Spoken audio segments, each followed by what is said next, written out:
All right, we will commence with the Recording in progress. Commence with the Conservation Commission meeting for June 26th. Let's start with roll call. If Richard's there, let's start with his end and go around the horn. Richard is here. Jeff is here. Louis here. Michael Ryan. Roger Trahan. Mark LePage. Nicole Sharamonte. All right, great. We're all here. All right, so we will open the public hearings. The first one we have is an NOI for 444 East Central Street. Tyler, I did just see an email from AJ. Looks like they did go ahead and request a continuance till July 10th, I believe. But is anybody here from 444 East Central Street? I would doubt if there's request a continuance just to make sure. Yeah, All right, I see that email about an hour ago with the, as you said, Right. requesting continuance. Okay. Anybody in chambers or online have any comments on 444 East Central? All right, with that, I mean, we'll start with you, Richard, at your end. You want to give us a motion to continue the NOI for 444 East Central to July 10th? I'll give you a motion to continue the NOI for 100-102 Panther Way to July 10th, 7:02 p.m. Second. Oh, hold on. 444. 444. What? 444. It's 444. We're doing 444 East Central, yeah. Yeah, I think the Well, that's not, The Panther Way one, we didn't even open because that's already till July 10th. Yeah, forget the this. agenda, yeah, go Forget through. this, forget the one, forget the first one.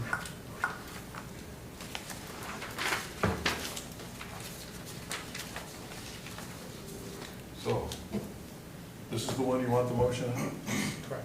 That'd be awesome. I'll give you a motion to continue the NOI for 444 East Central Street to where? July 10th at 7:02. 7:02. Yep, Second. perfect. Second. Vote to All right. continue. Continue. Continue. Continue? Continue. Vote to continue. My vote to continue, Cole? Continue. All right, great. All right, thank you. All right, continue. So we'll go to the second NOI of the evening, which is 260 Daniel Street. Do we have anybody on hand from the 260 Daniel Street project? Yeah, James Thornhill, contractor on the job. Great. And on Zoom, Brian Hassett, Gary Health Engineering. Okay. What do you guys have for us? All right, so we received a comment letter from Beta, so I guess we'll start with that, and I can read through the comments and our responses. So starting off, A1, Mass DEP has not issued a file number for this project as of this writing. Mass DEP has since issued a number. The number is 159-1315. Next one, the plan should be revised to include the following. The source and date of the survey of existing conditions and topography that has been added to the existing conditions plan. The survey was conducted on September 24th of 2024. Existing vegetation, including existing tree line. The existing tree line has been added to the plan. A construction sequence and schedule of all the proposed activities in jurisdictional areas in accordance with section 718.114 of the bylaw regulations. We've included a planting schedule on sheet 2, and we've also included a construction sequence and schedule on a new sheet 3. Another comment, Beta concurs with delineation of the bank and streams. Based on field observation, it appears that there is no wetlands present in 100 feet of the site. However, Beta recommends that flags 1, 2, 3, 4, 5, 6, 7, 8, 9 not be formally approved under the order of conditions as part of this filing due to the flag being located off-site. Acknowledged. The The applicant should provide erosion and sedimentation control plan, which includes contact information of the persons responsible for the inspection, maintenance, and maintaining erosion control and all other requirements listed in section 7.12.1 of bylaw regulations. And again, the erosion and sediment control narrative has been added to sheet 3 of the plan set. The location of each of the seed mixes are proposed to be applied should be included on the plans. The seed mix locations have been added to the plan. The western slope is proposed to remain as a 2-to-1 slope. However, it is recommended that it be regraded to a 3-to-1 slope to support long-term stability, and as requested, the entirety of the slope is now proposed to be regraded at a 3-to-1 slope. Question, Yep. Yeah. you have it written as 3 vertical to the 1 horizontal. I assume that don't mean that. Meets, You say, if you want a 3-to-1, you want it 3 horizontal to 1 vertical, right? Yes, that is what, yes, correct, that's what we have shown in the plan. Yes, 3 horizontal to 1 vertical. Good catch, Richard, thank you. A 33% slope, if you will. Big difference. 50 to 3. Yeah. Quite a big difference, yes. Let's see, the thing on the filing and grading work was, that was observed at the site was not permitted under the act or bylaw. Based on a review of historic aerial imagery, the filling and grading occurred between 2021 and 2025. No Mass DEP filing for this property was found on the Energy and Environment Affairs data portal. Further information provided on the work already performed, such as the number and size of trees cut to inform mitigation design. They defer to the commission regarding actions to mitigate the unpermitted work. We acknowledge that. The applicant has provided a planting plan, however, specific locations of species has not been provided. The planting plan should be updated to show the location where specific species will be installed. And a planting legend has been added with a species type and number to be planted. Migration. What was the response? I didn't quite catch it. The explanation on the unpermitted work on the site and the mitigation, what was your response? We just acknowledged that is something that does need to be kind of discussed. I know on our end, at least I can really kind of only answer up to September 24th on 2024. That's when we did our existing conditions survey. That's when we brought into the project. So I personally don't have too much other information. I think Mr. Thornhill might be able to help us out with a little bit more information regarding that.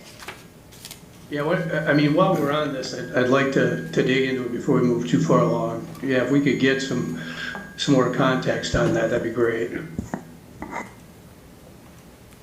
I'm not sure what you're looking for. The full explanation of what appears to be unpermitted work on the site that occurred between 2021 and 2025. So the neighbor next door on 261, I believe, or 262,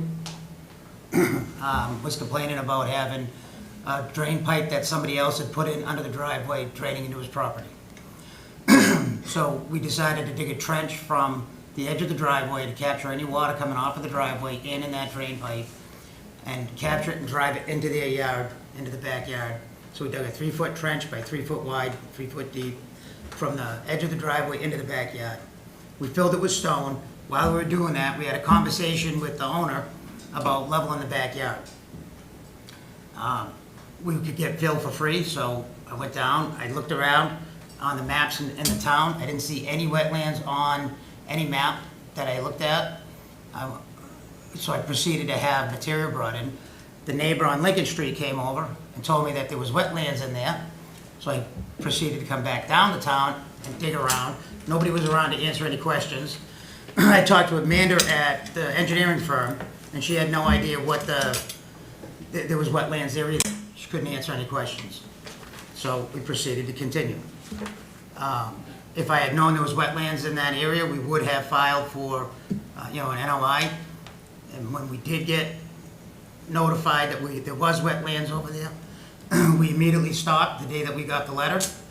And we proceeded to follow through with this. All right, so thanks for that, right? I think the next step on this is, we'd be looking for some mitigation. And, this is a point of discussion, right? I'm interested in other commissioners' opinion.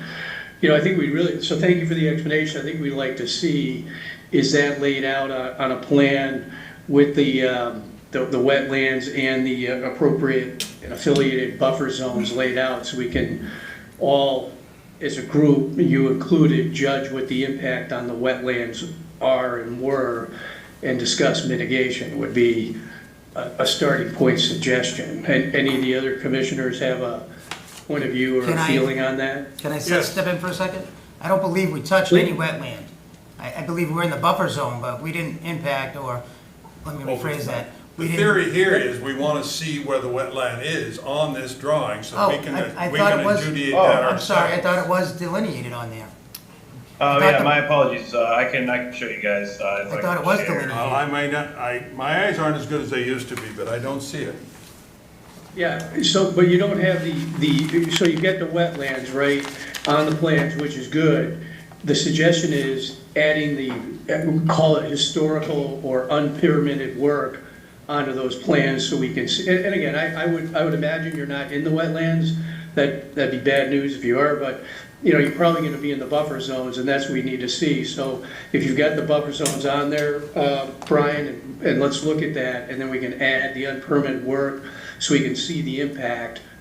Again, this is a suggestion as a way to get this resolved here. He does have a Right. fill summary on there that states 0 to 25, 25 to 50, 50 to 100. But I don't, correct me if I'm wrong, I don't see it marked on the drawing. We need to know where the trench is and where the fill was put in that you just described. All right, Right. so Okay. I could describe it looking at the plan that's on the screen.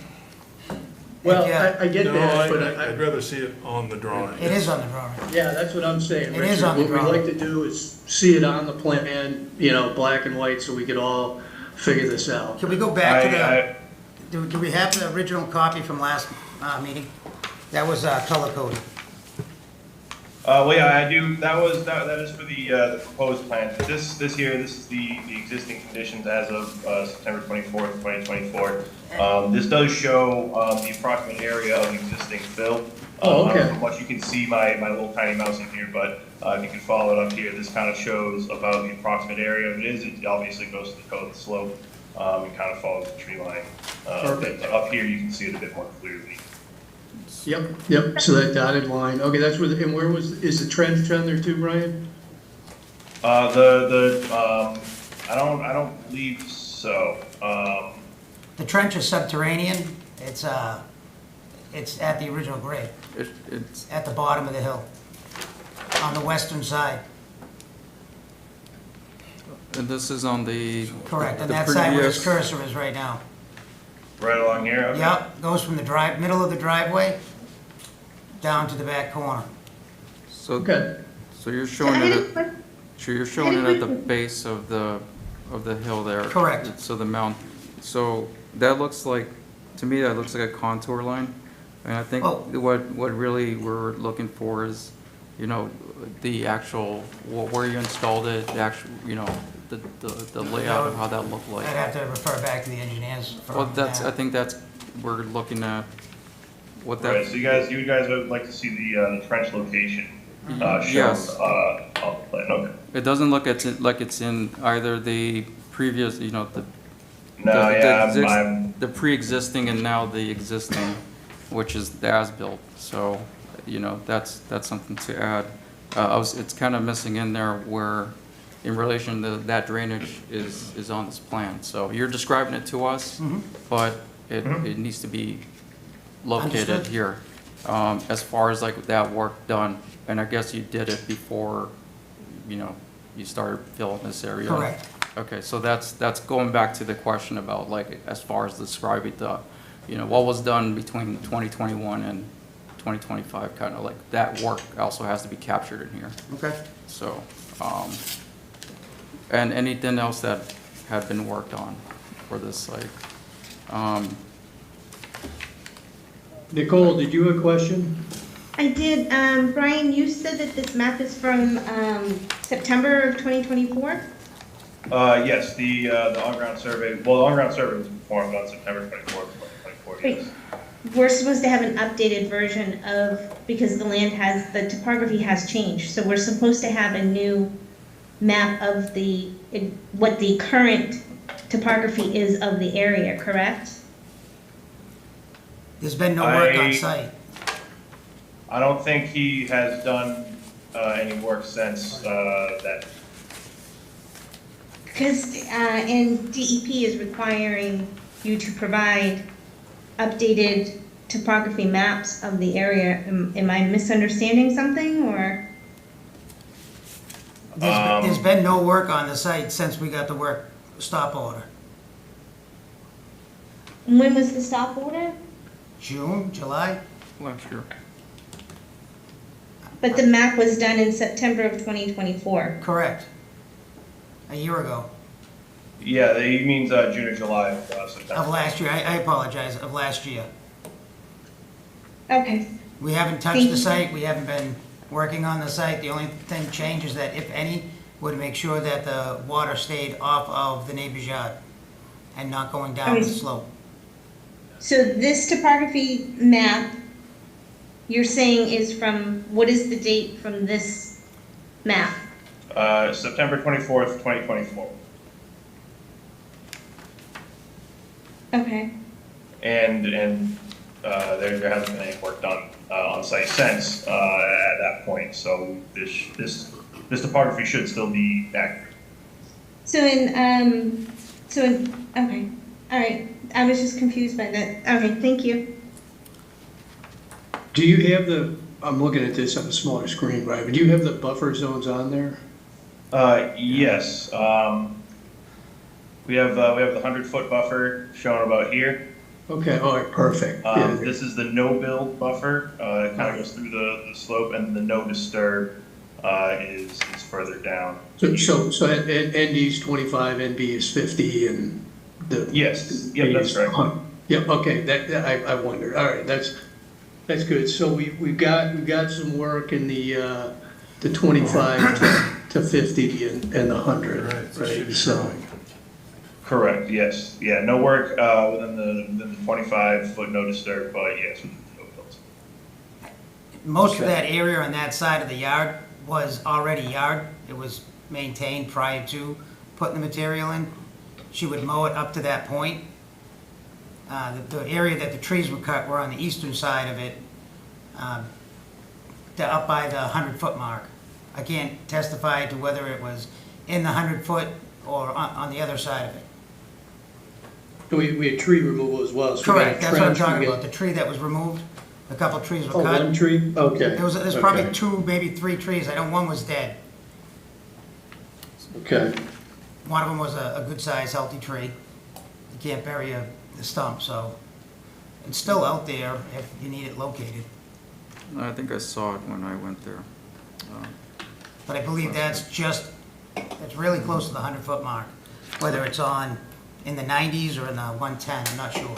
Yeah, so I think one of the notes was, the comments was, you know, if there was basically including that information as well on here, on the existing plan, just where those trees were on, you know. Do you before want they them got- to mark them out on the plan?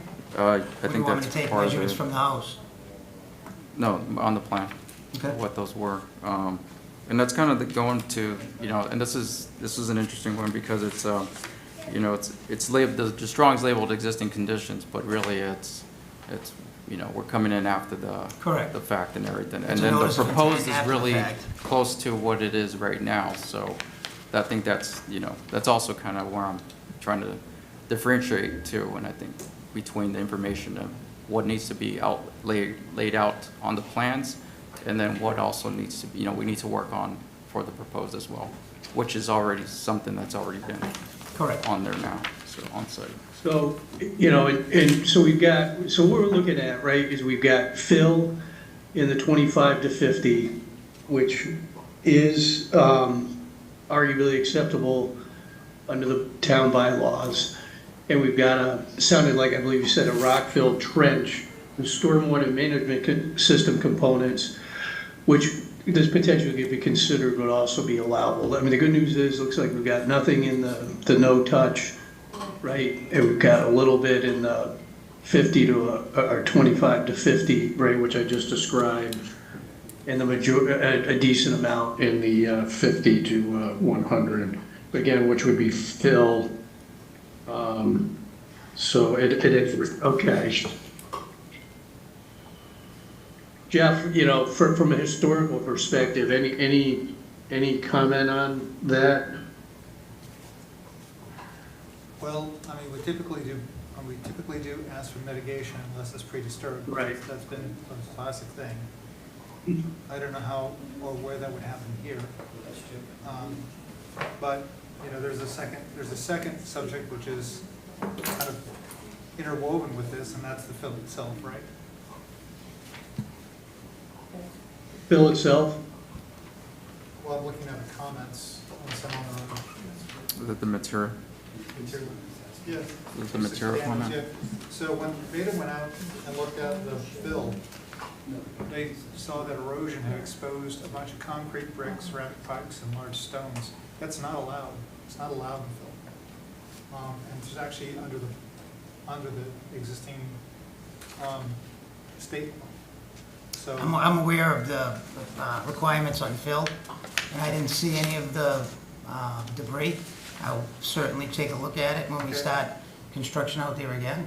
okay, let me just say And this. we'll remove anything that is not allowable. Okay, well, I'm saying this is the agent. Okay, I'm not doubting it. So, But Right, good 90% of catch, that fill Josh. came from the sewer work in Franklin. Most of it was good material. So how do So we Brian, find out how much of the fill has the bricks and pipe in it? I'll have to excavate it. All of it? I'll have to move it from one point to another, if that's what you require. I'm here to make this right. Whatever you guys need done, I will do. I'm not looking appreciate to that. cause any more problems with this. Again, like I had said, I would have filed for an NOI if we had realized there was wetlands. The neighbor telling me that there's wetlands doesn't mean there's wetlands there. He's not an engineer, he's not a botanist, he's not a surveyor. I know he was treated very poorly with George, and he's got a chip on his shoulder over it. And this is his way of getting back at the town or me. I don't know. But he's expressed his anger several times. Well, appreciate that. Brian, and this may be for you, right? So it'd be good if you guys could come up with some type of mitigation plan, right? So I think we want to estimate the, actually, I guess you've got it there. Oh, yeah. actually, Yes, yeah, right, you're did you- gonna say the fill? Yeah, there it is. There are the square footage deals there. So, okay, yep. Yeah, so if you could, I think what we've got here, we now have an understanding of the situation, right? So this was helpful. What we'd like to see come back is a plan relative to the quality of the fill, how that can be assessed, and any issues rectified, right? So if you could propose that back, and then mitigation for the work that was done in the buffers. And Okay. right? What kind of, I guess mitigation, specifically would you be looking for? I mean, are you looking for maybe like resource area replication, or, I guess, yeah, what kind of things are you looking for? What I'd say, Brian, is not having a full grasp of the situation that's available on the property, I would come back with the best you can, right? I mean, Okay. just looking at, if you zoom back out, right, there's only so much space on that plot, you know what I mean? So, you know, why don't you come back, I mean, hey, we'd love to see great replication, but why don't you come back with as best as you can, based on your knowledge, or taking a look at what's available out there for space and options, right? Okay. Any other commissioners have input on that? I mean, you know, I just think it's tough to give a lot of guidance here so far, but anybody got an opinion on that? So, and just circling back on the, you know, just the material that's used, you know, just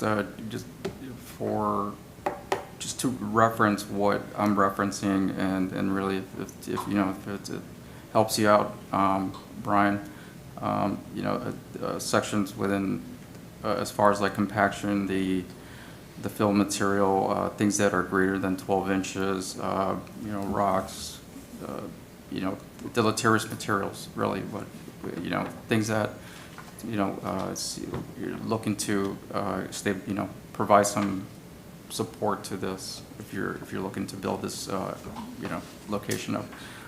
One thing too is that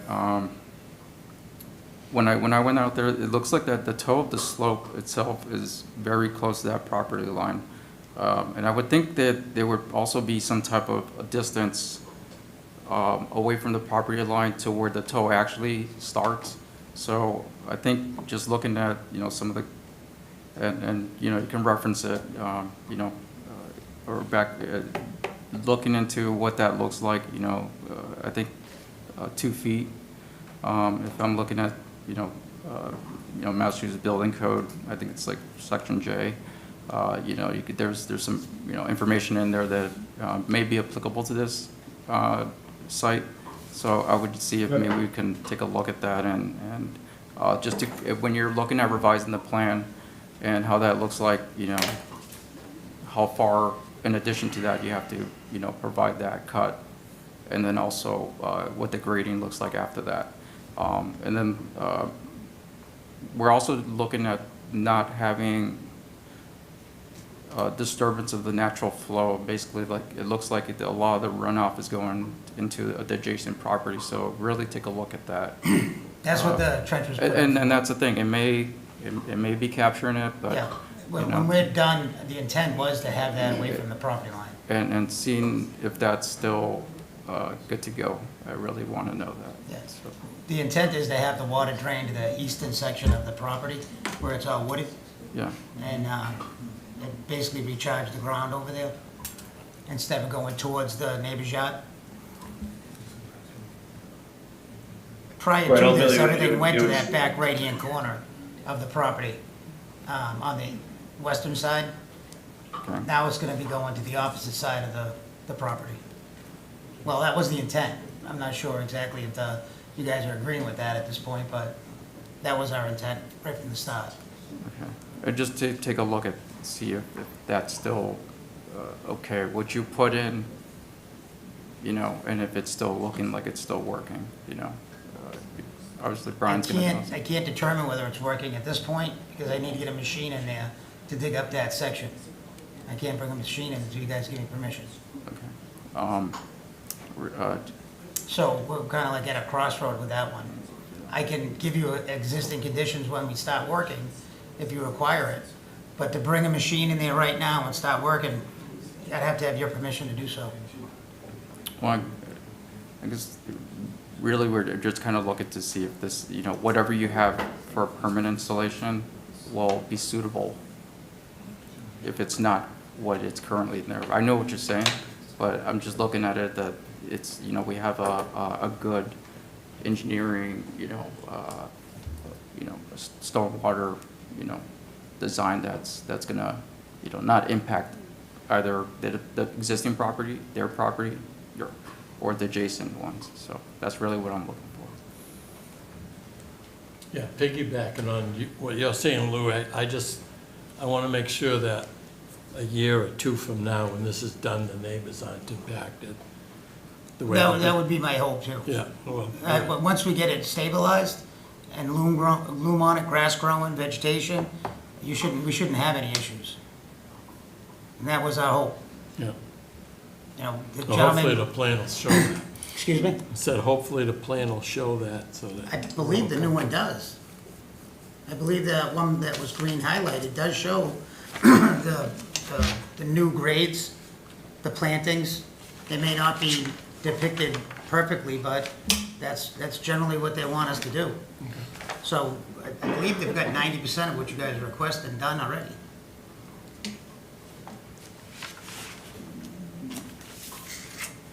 Yeah, the other thing we had observationally was, it looked like, or sounded like the erosion controls on the western side of the property have been overtopped with material. I just replaced them this week. Okay, I went down, I was out of town for 10 days, and I went out and I put new stuff up. That's a 12-inch mulch sack, not an 8-inch. We actually have about 10% left on site in case there's a problem. We can replace what has to be, or fix whatever has to be if needed. And that's basically at the Okay. bottom of the trench on the western side. And in the back side, Okay. it was as far back as I could see any silt that traveled. So it would capture any Okay. more. So these are photos from this afternoon. And on that Okay. steep slope side, I doubled it up. I put two pieces on, there's three Yeah, pieces on top of each over other here. to, make sure that it's doing its job.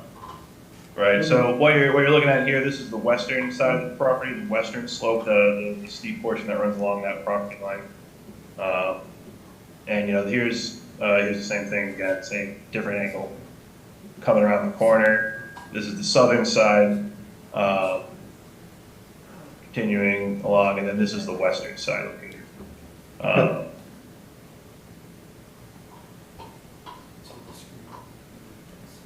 all right, good, Okay. That's a lot, okay. that's a Yeah, lot this- more than I saw last Friday, so.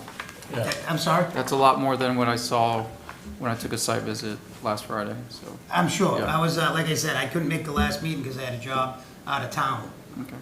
And we had put that small one up to start with, and then we gave back and replaced it with that bigger one. Yeah. His sheet 2 is showing his proposed modifying the slope to 3 to 1.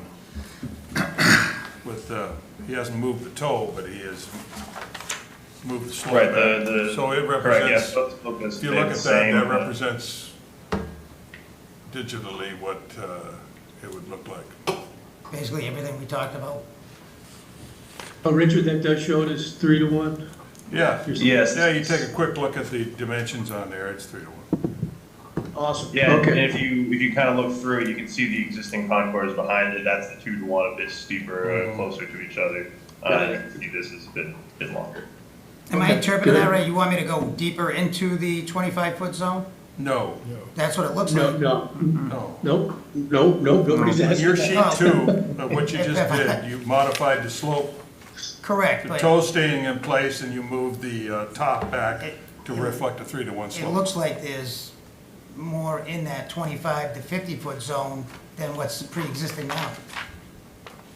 Well, Can you go to the pre-existing well, he's diagram? got a contour line. Right there. You see how, Let me see, I don't know if Well, you to can, make it it's clear, overlapped. we want Yeah, it you know, closer. 238. Fill Did he move fill to in that 238? zone. It appears like we're going a couple more feet in and quite a bit on the western bank. Yeah, to make it a 3 to 1 slope, Okay. yeah, it did. I just want to make sure I'm clear on what I'm looking at, and everybody else realizes that that's what's being proposed. Well, it could be. Yeah, no, that is what is being proposed. Yeah, it does get a little bit further, a little bit closer in. Again, Brian, are the buffer zone impact calculations adjusted as such on this plan? They on that? for the proposed, I will have to get back to you on that. Okay, yeah, Brian, why That'd be didn't, great. why don't you hold the toe the same spot it was on sheet 1 and go from there? I would rather that anyway. Looks like you Good moved, idea. you moved the toe down, why'd you do that? I Don't know. I couldn't tell you. We were Don't do looking to that. make it a 3-to-1 slope, trying to make it more stable. You can Well, hold the maybe toe take a where look it at it, is, right? you move the top back to establish the slope. Don't move the toe. Right. Right? That, the toe, right now, pre-existing, is just about at the tree line, where she used to mow to. Okay, So we Well, won't that- move that in that, I will move the top of it back into the property more. Yeah, you gotta move the top back to make this slope. Right. And there'll still be plenty of yard for her. Yeah. that's a good suggestion. All right. Yeah, it's just, yeah. Just to make sure we're clear, I keep hearing 3-to-1, we should, I understand the It's- slope. not steeper, okay? No, not steeper. And then also, you know, considering the adjacent lot there, where that toe is. Pretty much everything you've asked for is on that plan with the exception of the trench. That's really the only thing that I don't think is on there.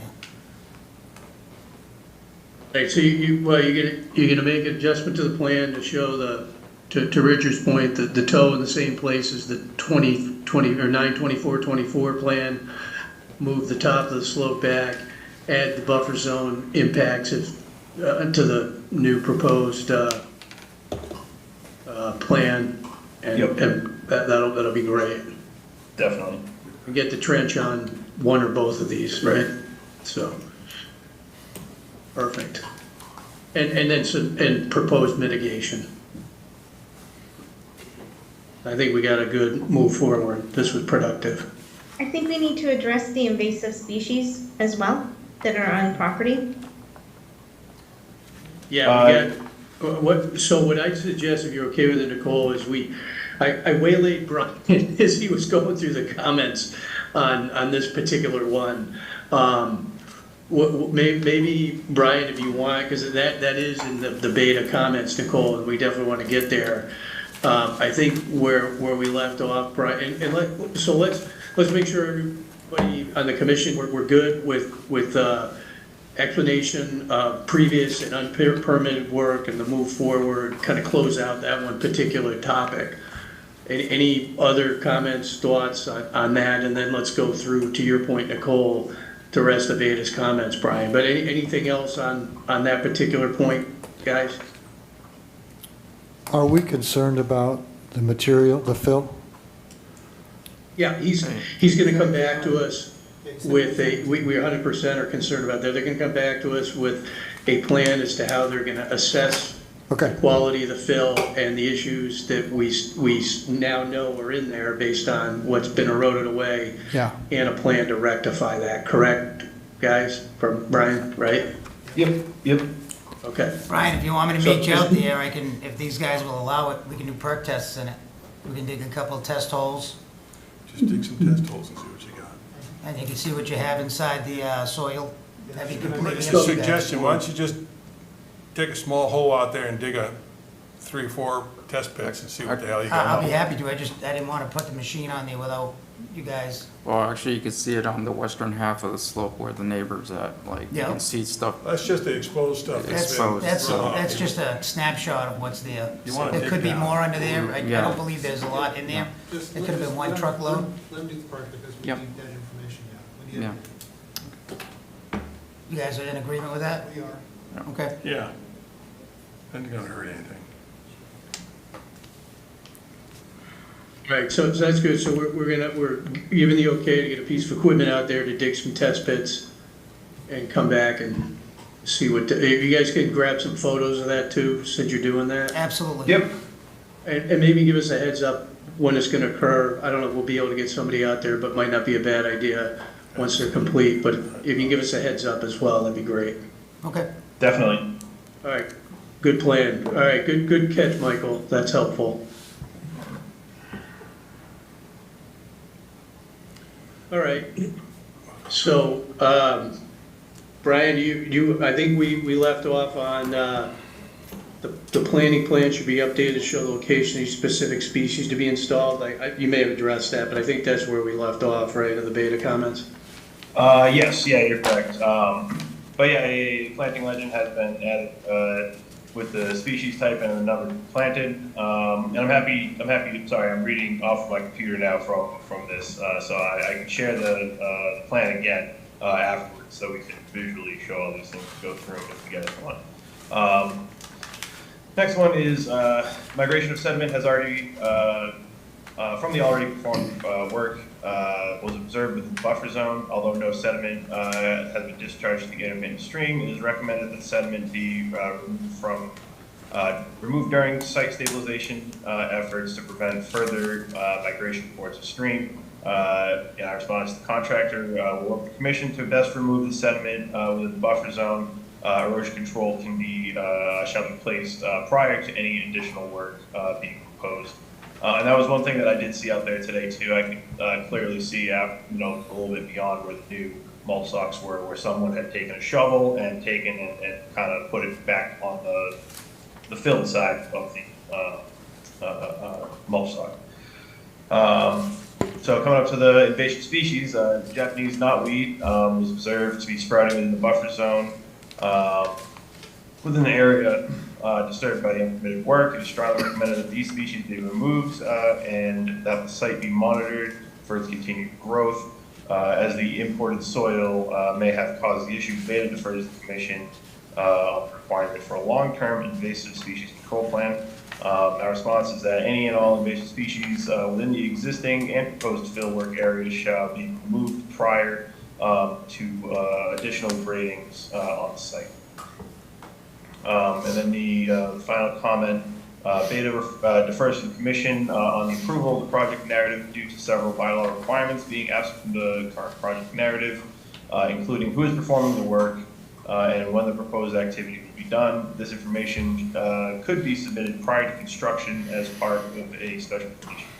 In our response, the contractor responsible for the work is James Thornhill. The proposed work will be accomplished as soon as allowed by the Conservation Commission. And so that concludes the comment letter. If I could Nicole, share my you- screen again. Nicole, I do could you have anything show else? Nicole, do you have any other questions on the invasive species? No, just if we can get a plan together, or if you can put that in there, what's on the site, how is it going to be mitigated? Like just a maintenance plan, I guess, would be nice. An invasive species maintenance plan, okay. Is there a list of the invasive species on site right now? I couldn't tell you what's invasive besides poison ivy. The Japanese knotweed was the only thing that was mentioned. I did see some at the top of the very slope in one location. It looked like it was some younger stuff. And I kept an eye out for it. I'm not going to say I have a keen eye for it, but I didn't see any others. Not to say that it's not there. I just didn't see it. But that was all. And maybe we can go over the correct way to remove it. I'm sure you guys don't want me using chemicals in there. With Japanese knotweed's very difficult to eradicate. You have to use chemicals. You need to use a herbicide to get rid of it. There is a specific, I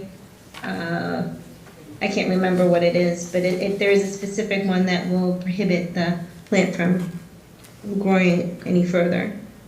Hey, Tyler, could you show the note to Beta and see if they can put together in an email recommended procedure for addressing Japanese knotweed? Thank you. Yeah, and Yeah, if you guys want some help on that, we'll get them to, yeah, I think Nicole's right. I mean, she knows more about this than I do, but they could probably lay out the 2-3 steps that are required. And if it's spraying the area, if we have enough, I don't have a problem spraying further beyond the property line to keep it off of the whole area. I'm not saying But then don't do it's- the entire trench, but if we you have, might want to be careful about spraying somebody else's property. well, Yeah, that's why there's I'm pointing out. Probably ought to think that over. There's a specific plan on how to get rid of the Japanese knotweed. You can't just spray. Tyler can, I'm sure that Beta can put it together for you, but it's very specific as to how you apply the application.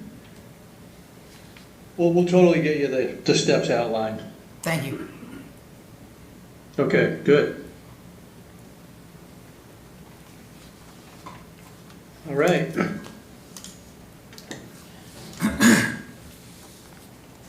Can I clarify So, if something you- that was discussed at the last meeting? Is this appropriate time?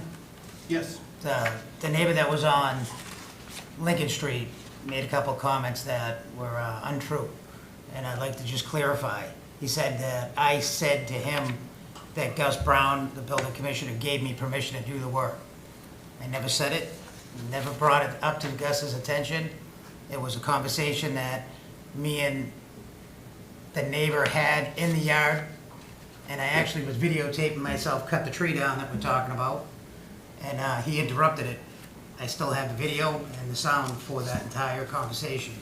I'd be willing to submit it for evidence or for the records, proving whatever was said by me was never said, the way he interpreted it, or he described it. Honestly, it's not impactful to the project. Fine. I mean, you should keep it. Well, I have it for my But it's not- records, it's but I didn't know if you not- guys it's not wanted it for impactful. yours. It goes to credibility. He's trying to discredit me.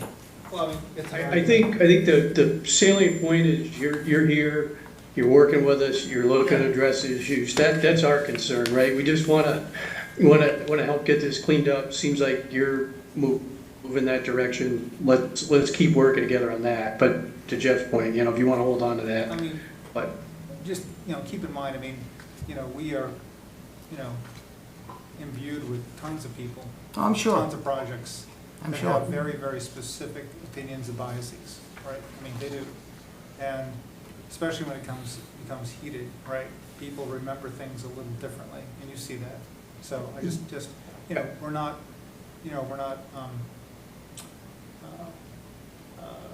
strangers to that. Let me just put it that way, if you know what I mean, right? So you take, well, you gotta understand the context of which, when things are said, right? I mean, we've got some pretty big projects right now which have really, really railed up the town, many citizens in the town, and a couple of times over the last decade or so, we've had standing room only, where it's been hours, people coming up. So but you have to understand where they're coming from. I understand. Not that you're discounting them or discrediting them, but everybody has, a specific slant. So, right? So it's not just, somebody says something and, oh yeah, the commission just sort of takes that completely out of, just believes everything. No, I mean, come on. I would hate Gus to think that I said something about him that would be untrue. Right, well, but that's really not here. That's really not Okay. the business of the commission. Yeah. anybody in chambers or online that has any comments on this particular situation or application? We got a hand raised. Hi, Steve Joannis, 262 Daniels. I'm the neighbor on the western side. I just wanted to, and I'm sorry if I'm butchering your name, Mr. Puja.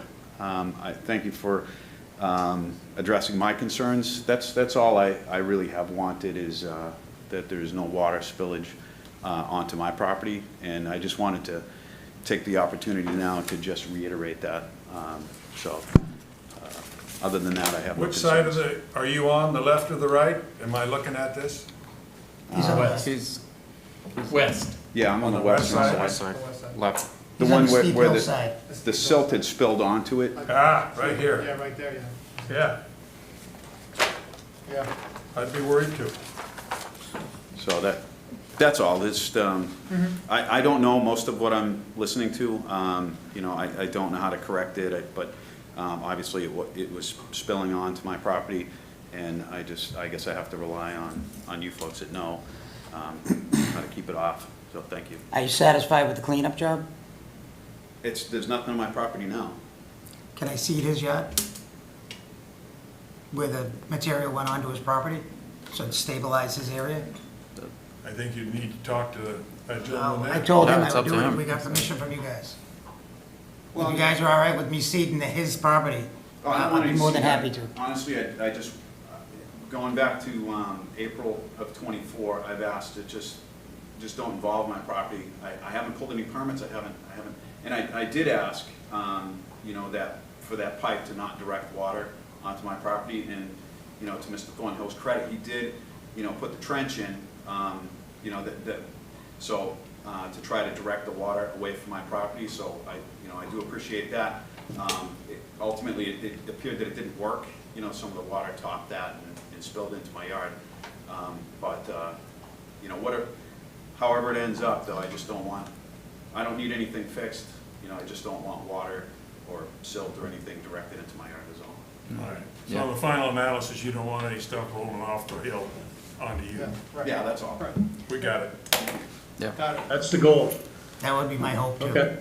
Yep. All right. Any other comments in chambers or online? I All guess right. I have a procedural question. Yeah. So I know we have committed Beta to provide advice, but is that standard? Normally, don't we ask for a plan and then check it? I believe you I think guys do, they're, but. I mean, we could talk about this. I think they're willing to provide the plan. They were just looking for some recommended steps. So I think, I would say we're priming the pump on the plan, at least giving them the steps. And I think, Michael, to your point, we've got to get that to them, see what they come back with, and still talk about it. I mean, there's still quite a bit to talk about here, but I feel like we've made good progress. But, I mean, I'm open to anything, but it seemed like they asked, and we've got a resource we can help them with. I think that's not a bad idea. Okay. If you guys feel differently, we can talk about it, but I'm good. they're asking for help, let's provide it. Okay. I'm Okay. good. So we continue? Yeah, Jeff, you want to give us a continuance? I think we're up to 7:03 on July 10 for 260 Daniel Street. 7:03. 7:03 for July 10th, you said? Yep. Should we ask the engineer if he can Yep. get the information in time, by then? Oh, yeah, good question. Is that? I think so. Okay, Well, I guess when would you,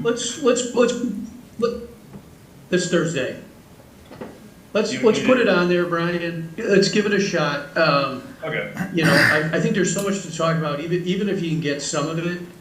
I'd like to keep talking about it. Hey, if you need more time and we get to next Thursday and we need to push it out a couple weeks, that's fine, but Okay. I think we're making progress. I'd love to keep the momentum going if we could. You all right with that? Oh, definitely, yeah. I'm 100% for that, yep. Okay. okay. So I make a motion to continue the NOI for 260 Daniel Street to July 10th at 7:03. Second. Vote to continue. Continue. Continue. Continue? Continue. Vote to continue. Nicole, continue. Okay. Motion's continued. Thanks a lot, guys. Appreciate you coming in. This was helpful. Thank you. Thanks for your time, appreciate guys. that. Thank Enjoy your you. night. Good luck. Yeah. All right, back to the agenda here. So King Street. next we have the NOI for 21 Grove Street. I think 13, we have the Yeah, red. but you- Do we skip And- number and 3? Brad first? 7:31. Oh, I'm sorry, I missed it. I'm sorry. We got an ANRAD for 731 King Street. Oh, I went one page too far. Do we have anybody here from 731 King Street?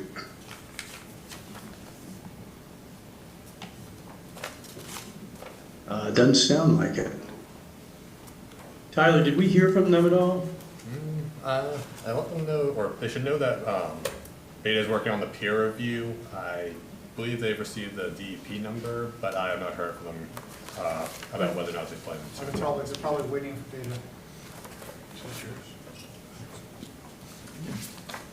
Okay. Okay, so, based on that, anybody in chambers or online with a comment on 731 King? If not, who's next around the horn? Louis, you want to give us a motion to continue this? Looks like it could be 7:04 on July 10th, Yep. right? July 10th, okay. I'll give you a motion to continue the NRED for 731 King Street for 7:04 PM, July 10th. July 10th. Second? Vote to continue. Continue. Continue. Continue? Continue. Vote to continue. Continue? All right, motion is continued, the issue is continued. So now we're on to, down the agenda here, NOI for 21 Grove Street. We have anybody here? Tyler from Beta. How you doing? Hi there. Yep, I'm Tyler Drew. I'm with Beta Group. I'm working on the 21 Grove Street property. I believe Amy Luck from the town is also on the call. Oh, yeah, that's. I have a short presentation to describe the project, if I can share my screen. We should be able to share that. And I think Amy's trying to show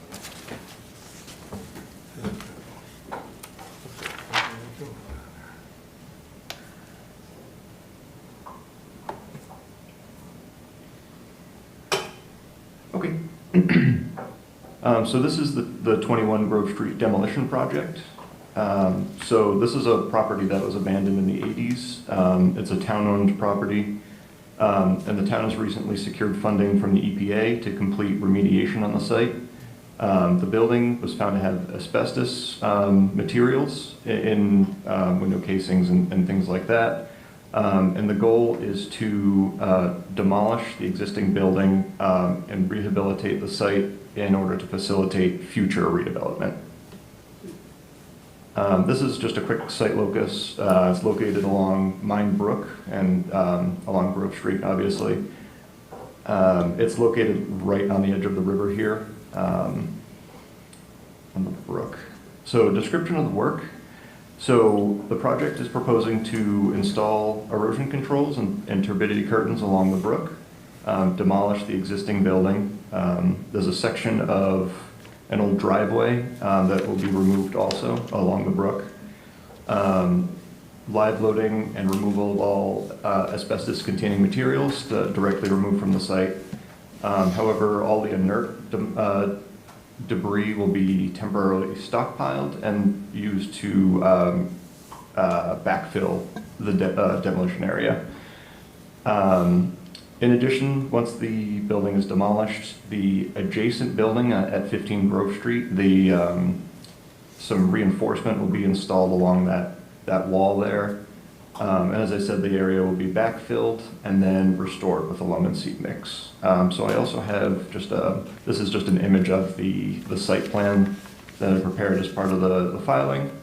And this Do just you know what gives, this structure was used for? Just curious, historically. off the top of my head, I think it was jewelry manufacturing or something like that. Yes, jewelry. Yeah, it was. Yeah. Yeah, had lots of heavy metals in the soil. Mhm. But, okay. Didn't use that for his race cars also? I don't know that, I do know jewelry. yes. Yeah, so that's what, this is, this project is geared towards dealing with the asbestos and the actual building materials. Like I mentioned before, other remediation would be part of future projects. But this is just a quick overview of the site. So proposed stockpiling location, there is some 100-year floodplain located along, this is associated with Mine Brook that extends onto the site. And then this is the location of the existing building and the paved driveway area.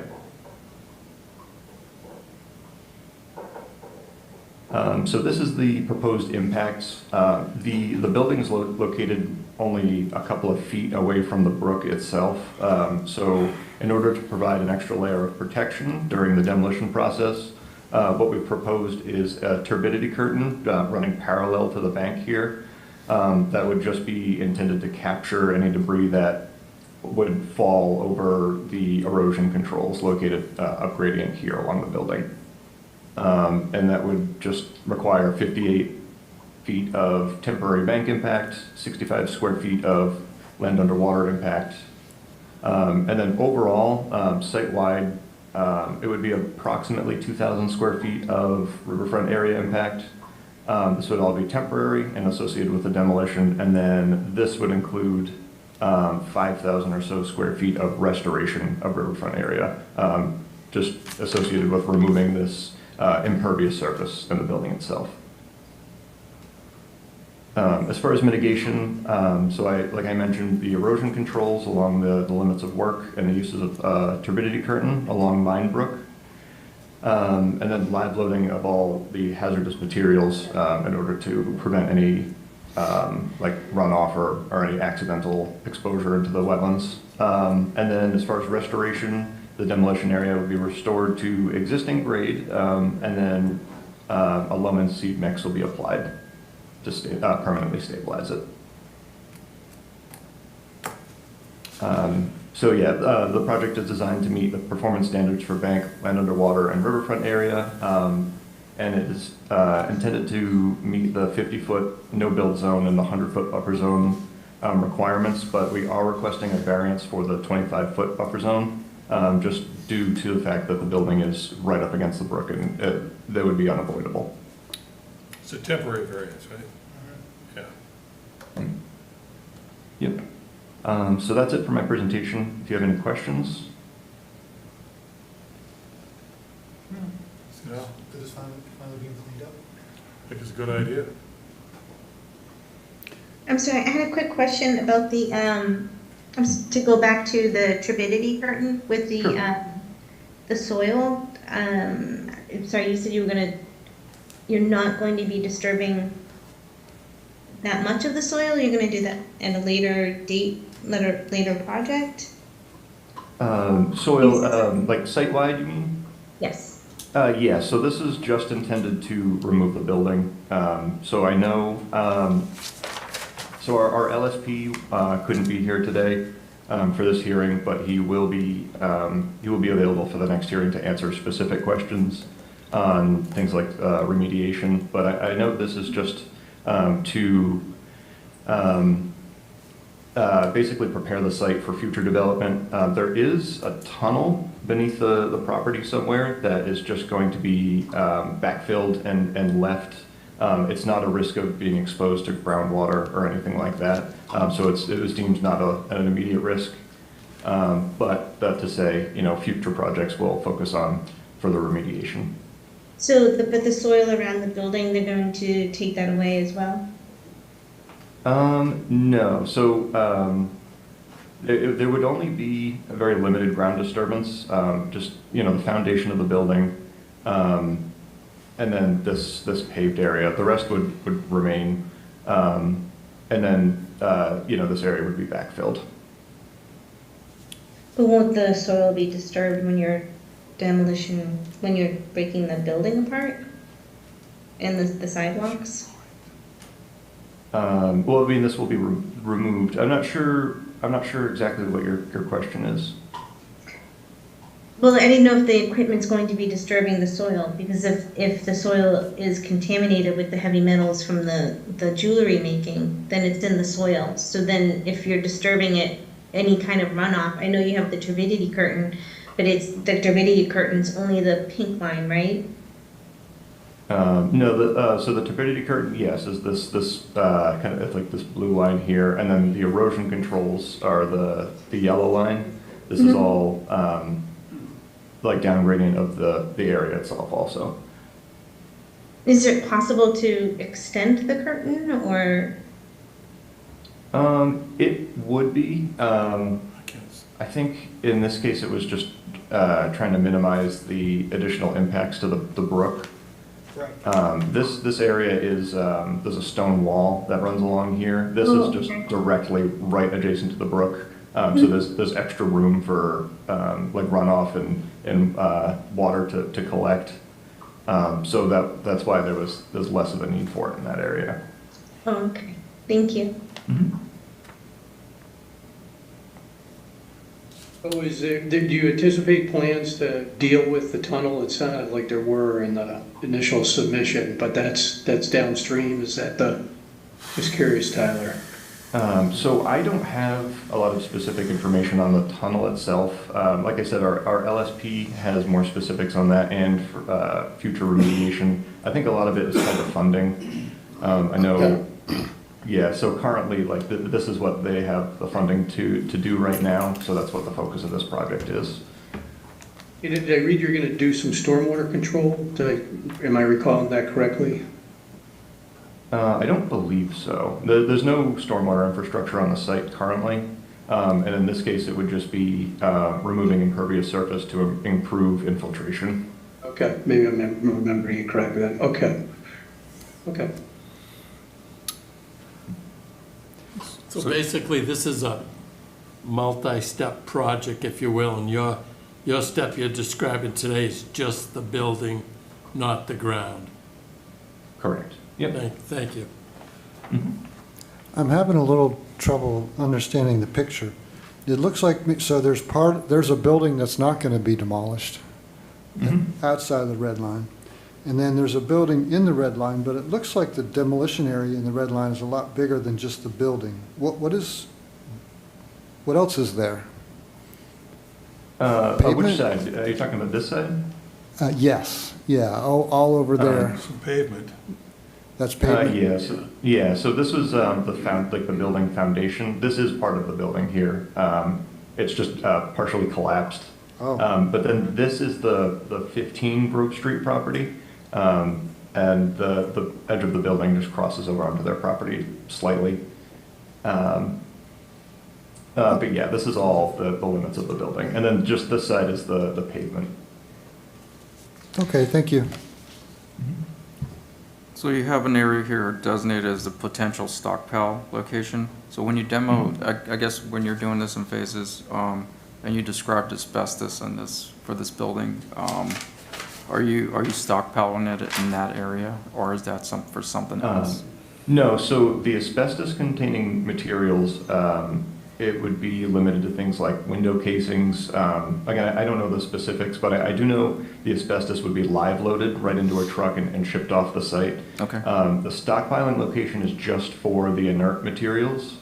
And it's just temporary, like I said, anything that they can reuse, they will reuse some of this debris to backfill the area. Okay. Thanks for clarifying that.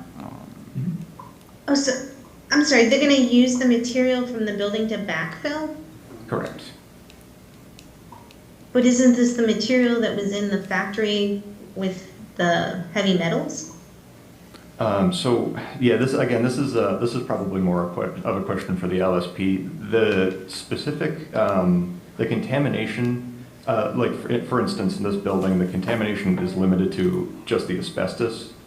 In terms of like other contaminants, I know the heavy metals and things like that are located in the tunnel underneath, which isn't being touched by the project. So that is why asbestos is the main concern here. I'm not sure, like I know contaminants in the soil has been brought up before, and I don't know that there is any risk of contamination in the soil. At least associated with the building. Are there any soil samples? Has anything been conducted around the building and on the banks of the Mine River?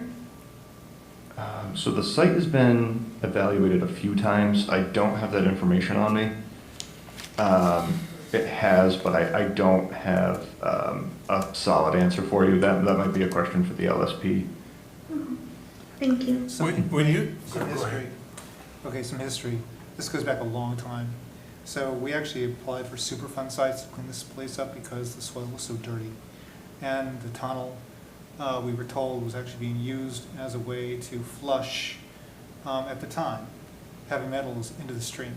So it was actually used as a way to it was basically a garbage repository to flush things into the stream. Now, again, this is a long time ago, but it was a complete hazard. And we erected fencing up, and then the kids were tearing down the fencing and getting in, and people were really worried because the ceiling had collapsed. There's asbestos everywhere, and it was really, really bad. So this became a really big deal. I mean, this is many years ago, This became a very, very big deal in Franklin, but it was a very, very, very dirty site. Soil, asbestos, everything, not just the asbestos. And being close to Mine Brook, a major tributary to the Charles, big deal. So this is not going to be an easy job, clearly.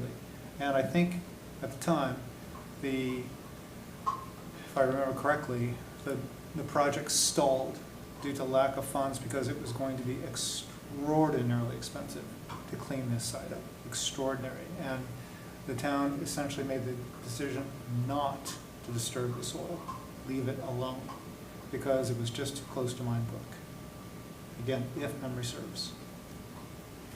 So this is basically, we're gonna tear down the buildings and take the asbestos that's associated with it in the door frames or the flooring or whatever, and get rid of that.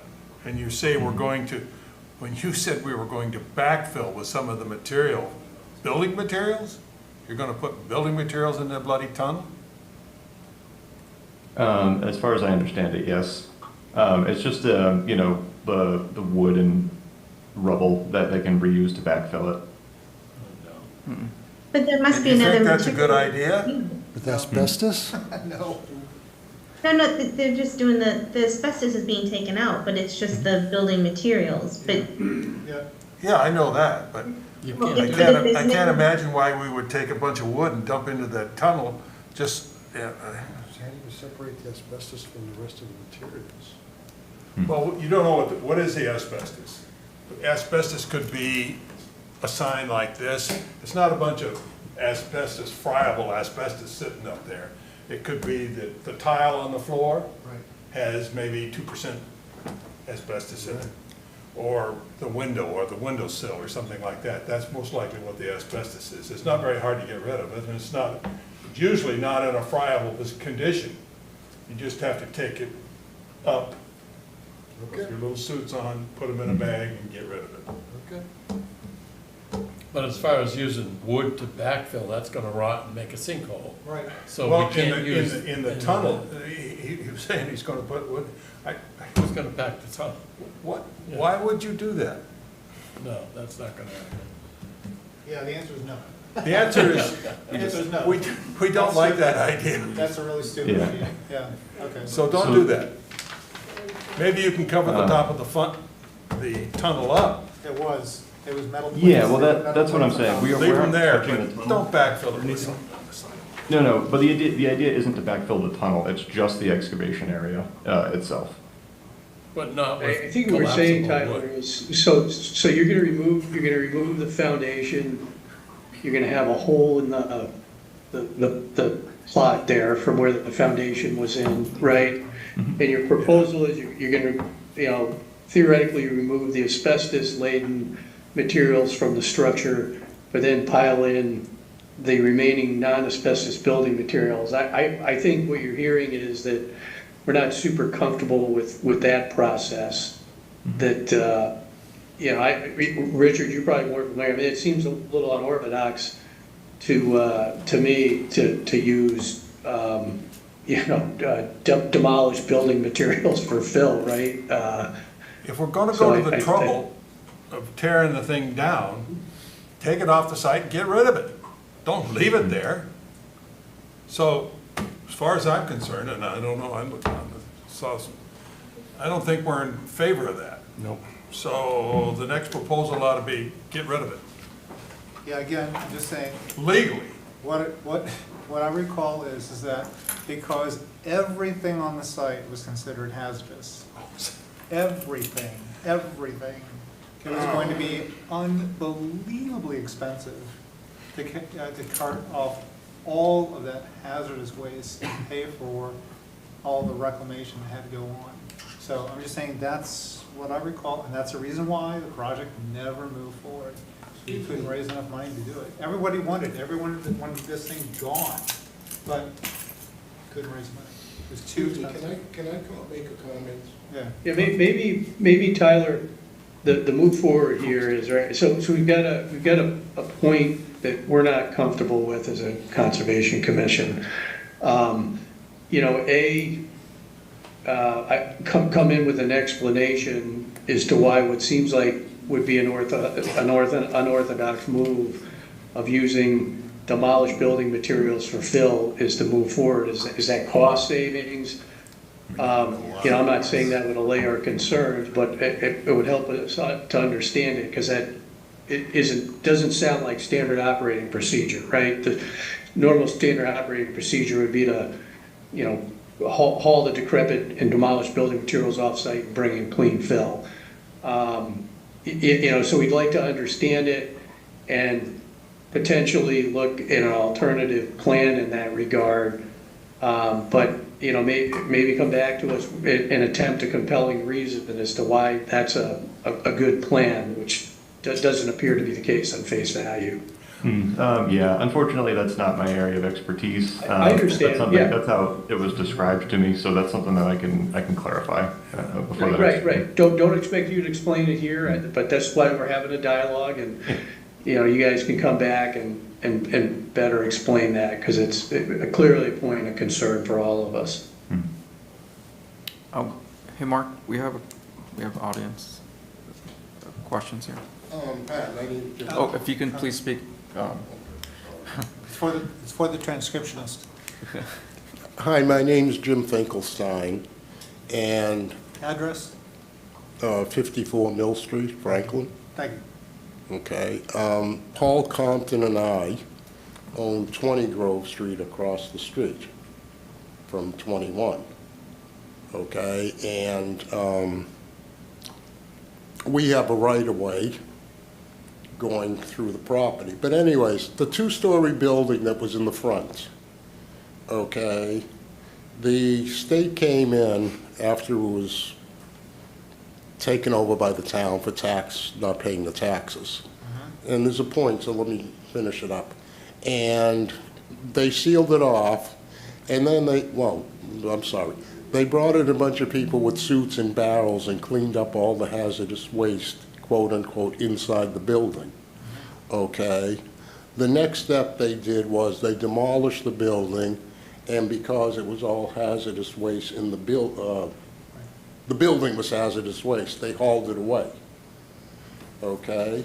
What they did was they dug around the property, and you're talking 20 years ago or so, and what they found was they went down about 6 feet all over the property and found the whole thing was filled with hazardous waste, all the property. Now, I'm assuming the property where the two buildings are in the back that you're demolishing, okay, I'm assuming it's the same thing.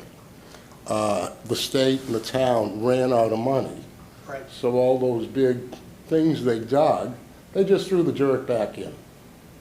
Okay, so it's still quote-unquote hazardous. It went into Mine Brook, okay, into the front of it all over. So quote-unquote Mine Brook is just full of hazardous waste, and there's no way to get rid of it. That's the gist of the problem. For these people to knock down the building, and I'm assuming there's two buildings, old buildings back there, that, I think his name was Richard Armstrong. I know it was Armstrong, I can't remember his first name, it's been so long.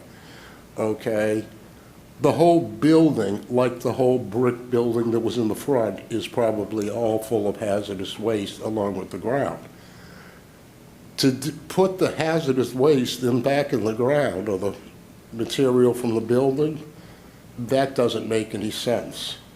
You have to understand, before, I think it was 56, the hurricane in 56, Grove Street actually was not where it is now in that section. Are people aware of that? That's right. It was behind it, wasn't it? Yeah, it was behind it. That's right. That's why That's right. our building, which was part of Norfolk Woolen Mills, okay, had the right of way so they could bring the stuff over, okay, to the thing. And it's actually where they stored the horse blankets for World War I, so it's like weird.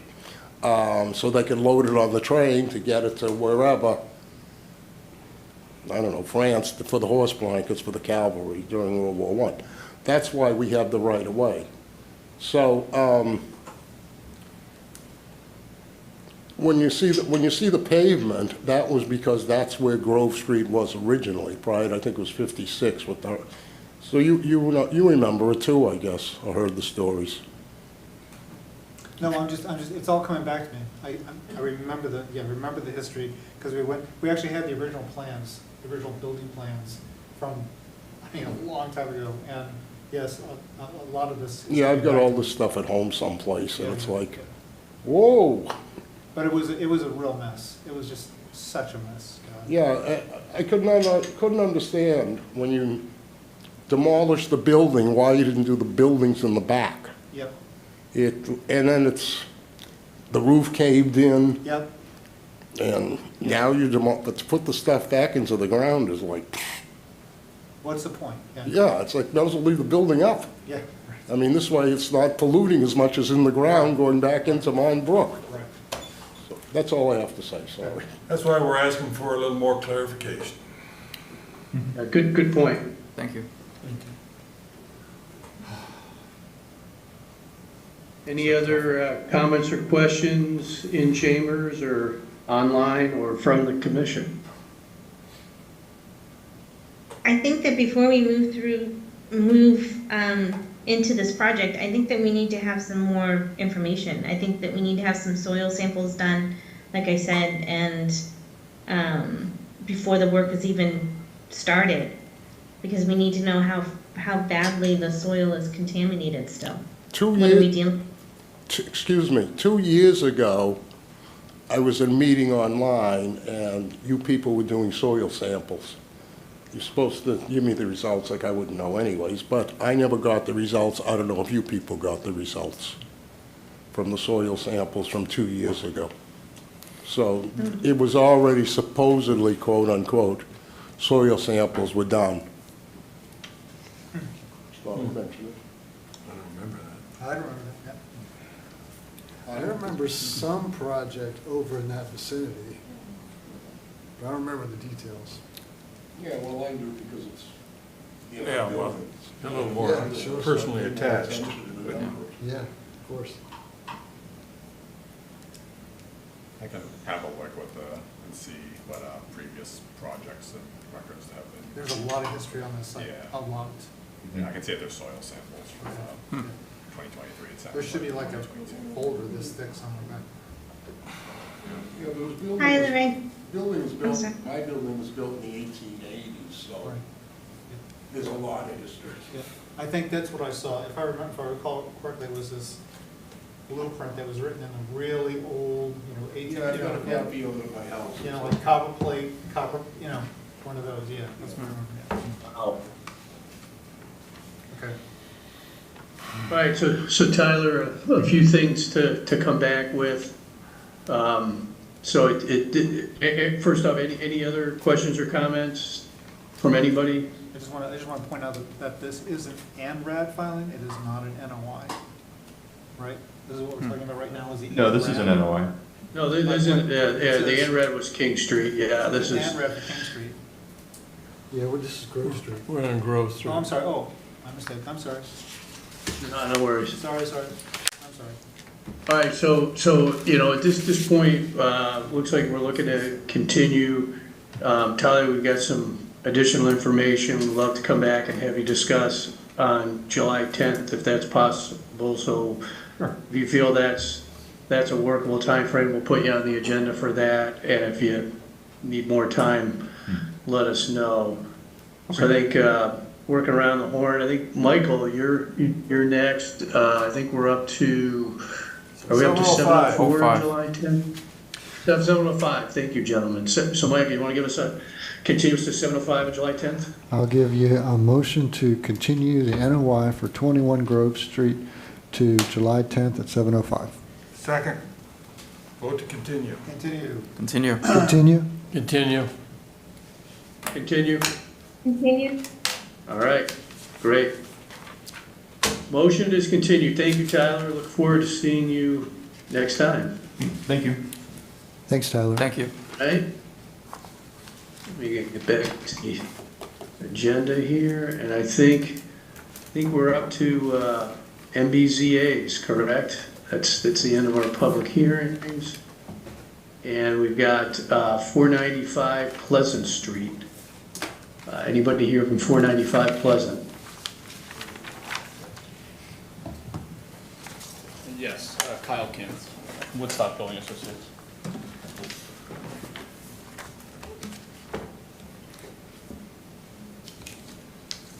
All right, you want to give us a brief overview? Kyle, I think you said your name was? Yes, yes. Sure, so clients at 495 Pleasant Street are just hoping to build a garage in mudroom addition that attaches directly to the existing home. We'd be cutting back some of the driveway just for the excavation, everything, and then the client post the completion of our project. The homeowners would repave the driveway, so it's just as part of our scope, just digging out the frost walls for the garage, pouring the slab, any soil that would be disturbed. The intent would be just to use it as a backfill post, and then any extra soil would be hauled away.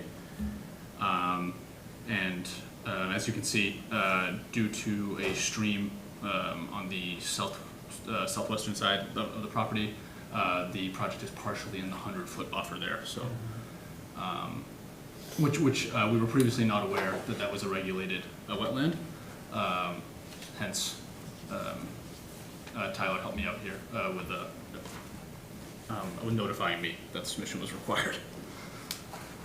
But the area in which you're bumping out is pre-disturbed. Correct. So if you look at, you're building over lawn. sorry. You're building over lawn, existing lawn. Yes, exactly. Yeah. The picture I attached is pretty. This is right here, right? Yeah. Correct. First page. Okay. Oh, right here. Oh, sorry. Yeah, Yep. I see that. I got it, yeah. Yeah. So it's Yeah. it's the addition, and again, just to speak to the site plan, is going to end regarding going towards the street is going to end just shy of the chimney.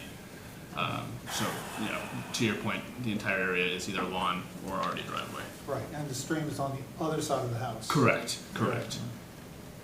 So the house essentially acts as partially a natural barrier to erosion into the stream, if there was any. I don't have the elevations, but if it was, then the house is on the right side, the correct side. Yes, and you can tell the grade does start to fall away a little bit, but not by a large Significant. amount. Yeah, not by a Yep. significant Yep. amount. Okay.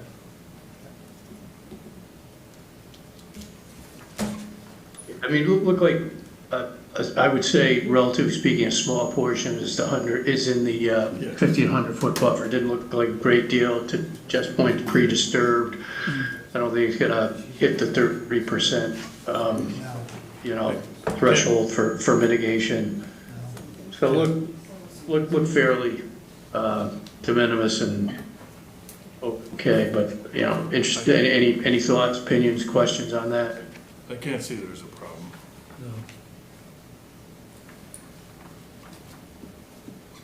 All right, well, short of any questions or issues, I think, Roger, you want to give us a motion to approve the MBZA for, let me get back to my. 495.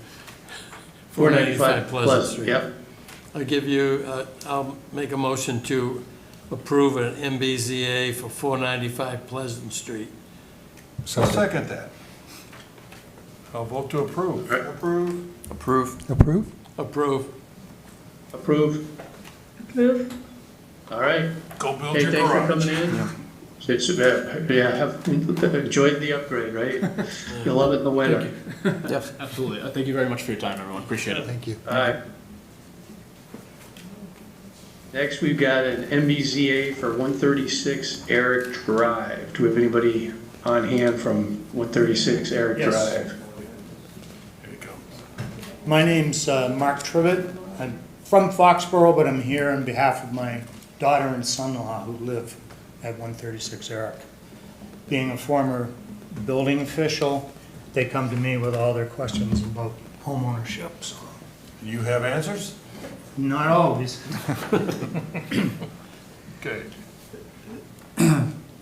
A short time ago, my son-in-law came to me to ask about a patio in the backyard, and knowing that they're next to the pond at the end of Eric Drive, I think he realized that there was something that needed to be approved for them to install a small patio in their backyard. So he came to me.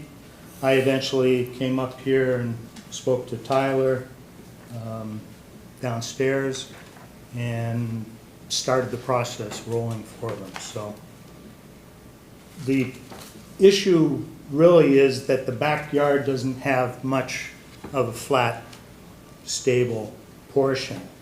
And initially, my daughter wanted to have the patio up near the back of their garage, closer to the back wall of the house, next to the deck. But that's where the septic tank is located, the distribution box for the leaching field, which is on the end of the garage. So they were kind of limited as to where they could put that potential patio. So that's about the limit. I think we can get 50 feet from the northernmost edge of it to the wetland line there, which is down at the base of the hill. If we had to, we could move it closer to where the woodshed is, closer to the property line on the south. You have some distances here, one edge is We 83 feet, we- one's 147, the other's 102. That doesn't sound too bad. We calculated that off of GIS. He didn't give us that, just so we're So you- clear on it. Okay. Yes. Yeah, I kind of look at what you're proposing here. I kind of drew it up and then went to the property viewer, just kind of seeing where those distances were approximately to the wetland. So, and so going to the, if you're looking at the wetland itself where we have DEP wetland outlined is 83 feet plus or minus to the edge of the center line of a stream that's mapped out here. It's 147. And then Okay. you also have a wetland that's, I want to say it's in the front of the house, which is it's mapped out here, and that's 102. So it's in the front of the house, but it's measured from that edge to the back to where you're proposing that deck is 102. So those are the distances that you know, based on your information here, that. That's an as-built plan. That was Yeah. what Yeah. I got downstairs here. Well, those distances don't sound like that they're gonna hurt anything. No. Yeah, again, I actually just wanted to make sure even this was jurisdictional after looking at the plan initially. So thanks, Louis. Louis is a little better at GIS than I am, and you know, I think we've got that east side is got some slight impact on the 50 to 100, but again seems pretty de minimis. I think correct me if I'm wrong, sir, Mark. It's all existing yard, right? Correct. So all pre-disturbed. Again, pretty de minimis, but it is jurisdictional. So I think it's a fairly easy approval. But you guys give us your read. Any questions, issues you see? I got none.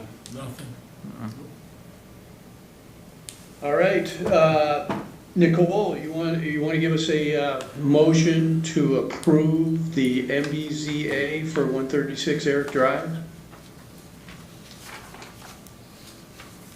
Sure. I give a motion to continue the MBZA for. Actually, we're going to approve it. We're gonna- Excuse me, approve it for, what is the address? The 136 Eric Drive. Second. Awesome. Okay. Vote to approve. Approve. Than're very much, Commissioner. Yeah, you're welcome. Okay. Yep, Appreciate okay, it. approved. All right, good. Thank you. Thanks for coming You in. did Thanks good. for the explanation. Thank you. Probably All right. hire you next time. Thanks. Next, we've got a RDA for the beaver deceiver at Faith Pond.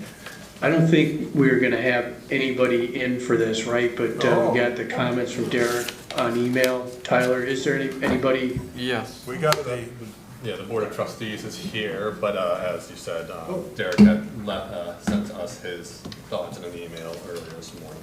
I don't know if you want to read them. I haven't heard them. Okay. Oh, Did everybody get those? Did everybody have a chance to look at them? Yes. Okay. So the trustees are there, Tyler. Any comments from the trustees that you want to make before we get into this discussion?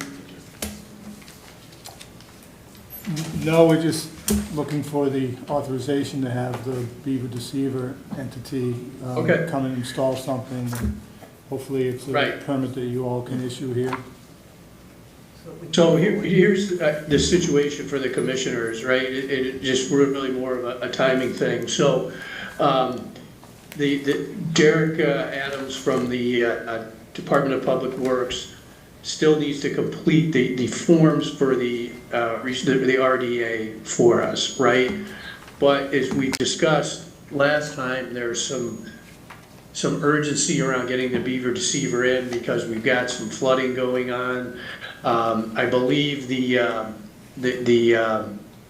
company that can insert or install that can do it, I think it's coming up on July 1st, right? Correct. So, you know, the recommendation here is we don't have the appropriate paperwork done, but it's an internal town thing. We can work on that. But we do have a bit of an urgent, maybe call it emergency situation where we could approve the RDA and finish up the paperwork later just to get this thing done so people aren't getting flooded out. And I think that raises it to the level of, you know, quote unquote emergency, let's get it done. But interested in, anybody have an issue with that? No, See, no, and maybe sounds like a Jeff, in a plan. historical perspective, I mean, I don't think we want to hold this up for paperwork, but, you know, give us any read on that. Sounds like a good plan. Yeah, Absolutely. This is exactly what the emergency authorization was set up for. yeah.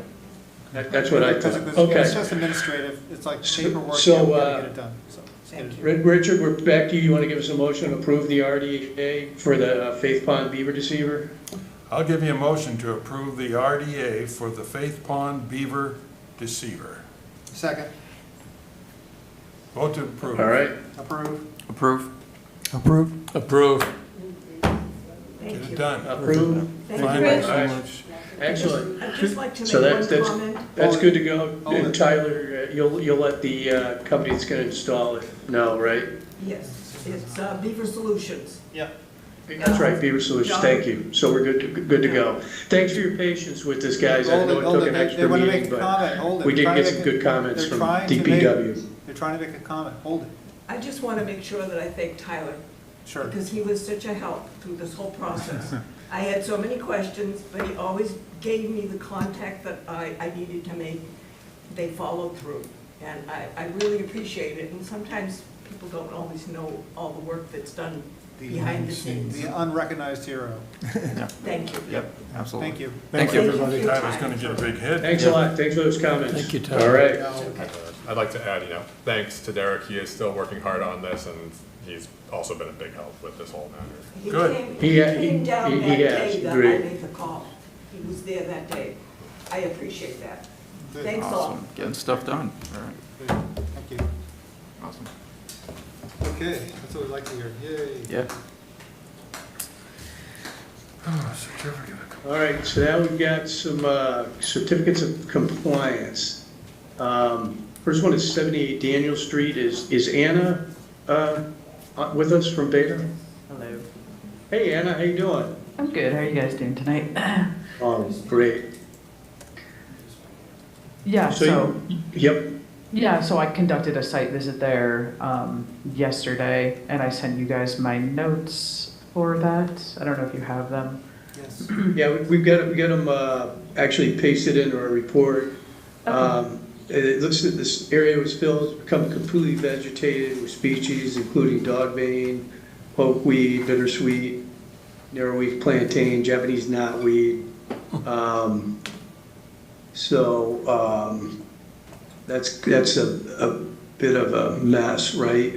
Yeah, it's definitely predominantly vegetated by native species. There are small areas of invasive species. I have some pictures. If you guys want to see, if that would help at all. Yeah, Yes, that'd be please. great. Okay, let me know. Okay, So can you see my screen? Yeah. Okay, so this is generally the area that was filled. So this is a lot of like the plantain, there's also clover in here, there's some milkweed coming up actually. And then this is the slope that's adjacent to the area that was filled. And then this is the down gradient wetland. This is from the opposite side of the wetland, so over here is where that slope was, where I was standing in that first picture. Some more of the wetland. So the wetland had no invasive species. There was, the Japanese knotweed was generally over here. And then there was bittersweet kind of mixed in, but nothing, it was generally vegetated by good species. Okay. The applicant didn't happen to be present with you when you did the site visit? Yes, did they? I was with them. Did they have any comments on the invasive species? No, looking at their order of conditions, there was nothing about invasive species removal. So I just kind of included that, like the species composition, just for completeness of the site. Okay. But yeah, I don't think that they are required to do anything with the invasive species, though. Okay, wow. Due to it not being in the order. Okay, okay.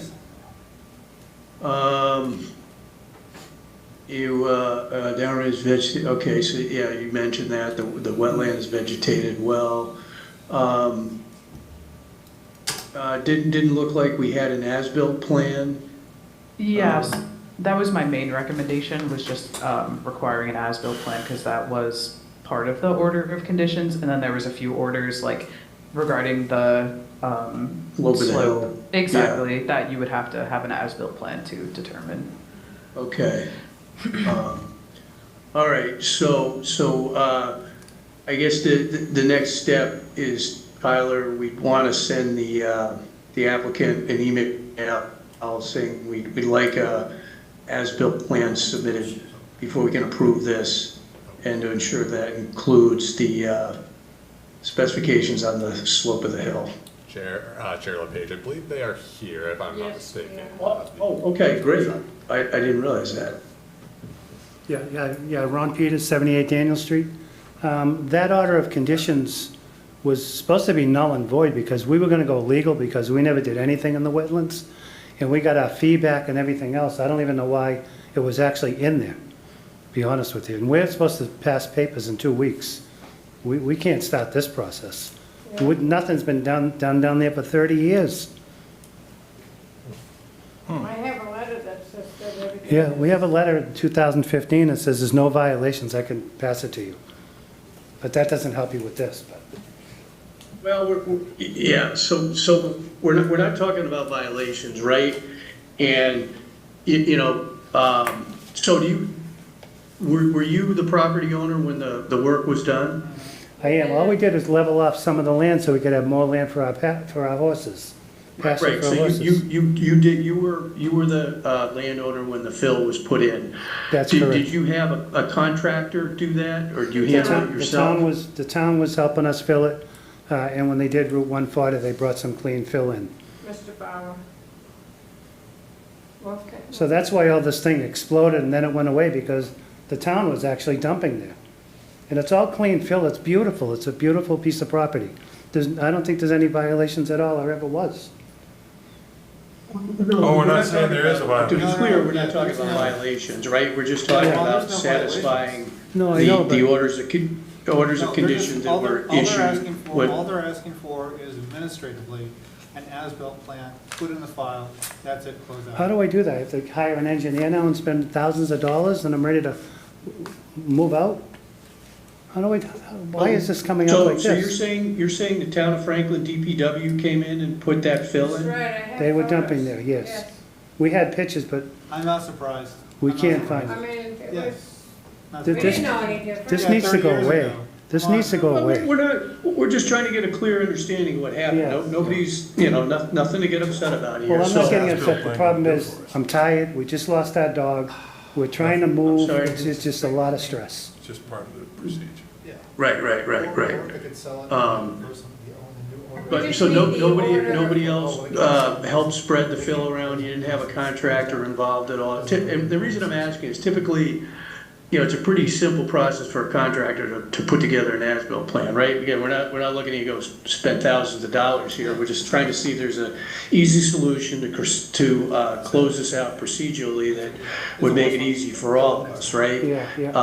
But I didn't mean- hire a contractor, because when Route 140 was being done over, the contractor that did 140 brought the fill in as well as the town, and they brought a machine and leveled it off, and they were gone.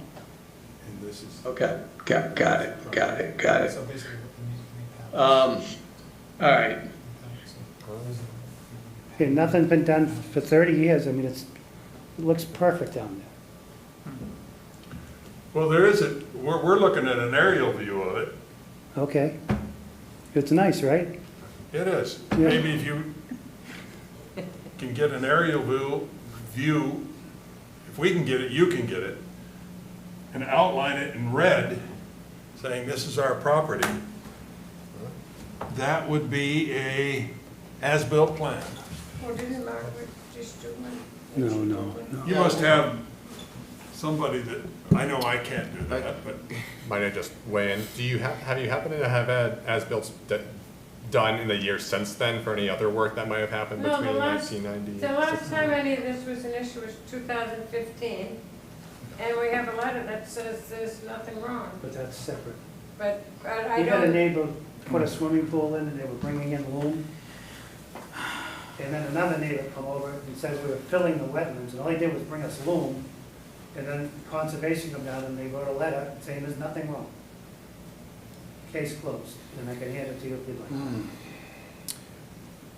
I was just meaning to inquire in case there had been a building permit where something had been on the property not for, that might have been. not for reflected, 15, okay. 20 years, maybe. Yeah. You say you're selling, Yes. did you have to put in a septic at all, a new septic? No. Okay, so that takes No, that, it did Title V. that takes that away. So, I thought this was long gone. This- surprise, You know, the surprise. things that come up when you Things- sell a house is ridiculous. Yeah, just a point. Do we have to have a as-built plan to close this filing out? I mean, It is typically protocol, but I don't know if it's required. If not, it's a certificate of completion of what, without that first But plan? nothing, because nothing was done. Nothing was done. so, You know- Here's your non-completion But it's in your deed certificate. probably, right? It's pretty Pardon me? stupid. Actually, our lawyer didn't even see it in I the know, deed. no, Ron, no, guys, Ron's right, it's pretty stupid, come on. I mean, they didn't do anything. So, what year was the fill put in? 30 Do years you ago. recall? 30 years ago. 30 years ago. So, 95. I mean, maybe we could pull pre-95 GIS or plot photo, or, those time-lapse photos and show the before and after, to Richard's point, right? I mean, yeah, we need to do something here to advance this. Yeah, I mean, we want to get this, right. And in 2 weeks, they're trying to I sell just don't the want to miss place. something. Where did the order of conditions come from? Excuse me? Just wondering how did this all start? We were trying to, we had the house on the market, and the person that bought it, I don't know They how go to come But, up with but like, this. did the town generate an OOC 30 years ago? What does that mean? no, I know so our what condition. he's referring to is, someone did a title search, and during the Right. title search, That's there was nice. an open OOC, right, it had not been closed out. I mean, we can see this all the time. You know, I hear you, but our lawyer didn't find it, but the people that are buying the house found something somewhere. Well, Yeah. that's critical That's to a know good what thing. that was, because is it an open COC? If it's not, then it's not, it's not this, We don't even need to be here. right? Yeah, right. Well, that's, you need to know what that is. 'cause- Yeah, you need to because get on- classically, what happens is, someone had work done a zillion years ago, and administratively, the COC was never closed, wasn't signed off, there's no form, the realtor the buying realtor can't find the form anywhere, you guys come back to commission going, hey, we gotta do this. And we say, oh yeah, it was a big, just administrative thing, check, here's your thing, here's your form, go back to the realtor, not a problem. That's 80-90% of the things, okay? But we need to know, there should be, if there is an open COC, there is an open COC on file. There's a copy of it someplace in the records, right? Well, I think what happened is the COC application was filed just now as a result of this open issue. But, one thing I just saw is Tyler. Oh, stop. I'm trying to point out that they didn't even have to do that if it's not a COC issue. They don't even know this. Okay? Yeah. So let's stop screwing around, all right? Seriously, if we don't know what it is that they're actually in front of us for, we can't say anything about it. We can't even vote about it. We don't know. Yeah, I understand. Okay? So we need to know what is it, because classically there would be a single piece of paper with a list of conditions, and it's not signed, and it's probably dated from 30 years ago or whatever. Okay? And that piece of paper showed up in a file someplace and triggered a realtor to come to you and say, hey. Yeah, her Okay? face is perfect. All right? Yeah. There is the order condition on the Google Drive. Could you ask? That's what I'm saying. That's in there from 1996, right? So that is in there, but there's also a plan in there. What I was gonna suggest is maybe, Tyler, you could bring that up on the screen. And let's take a quick peek at that, maybe that, if we can Mark, work that through as an. Mark, if I may, it appears the Realtor may be online and may know what this is about also. Yes, hi. My name is Darla Prentice, and yes, it was brought to my attention from my attorney. I am the prospective purchaser, that there is an outstanding order of conditions on the title. So Do you have a it was copy brought of to that? my attention to have it addressed. Do you have a copy of that? I do. Okay. Do we have a copy of that? That's it? Yeah, we got it, yep. Okay, let's see what we're looking at here, please. So, Seriously. What's the date on that? August 15th, 1996. It's a hearing. Proposed indoor exercise facility. Must be the barn. Did you put a barn up I there? mean, there's special conditions on page 11. To Anna's point, it's this juncture, I think all we're looking for the as-built. I'm wondering if that plan in there, right? If this, if we can accept this, we can approve the COC and be done, right? That's, Okay.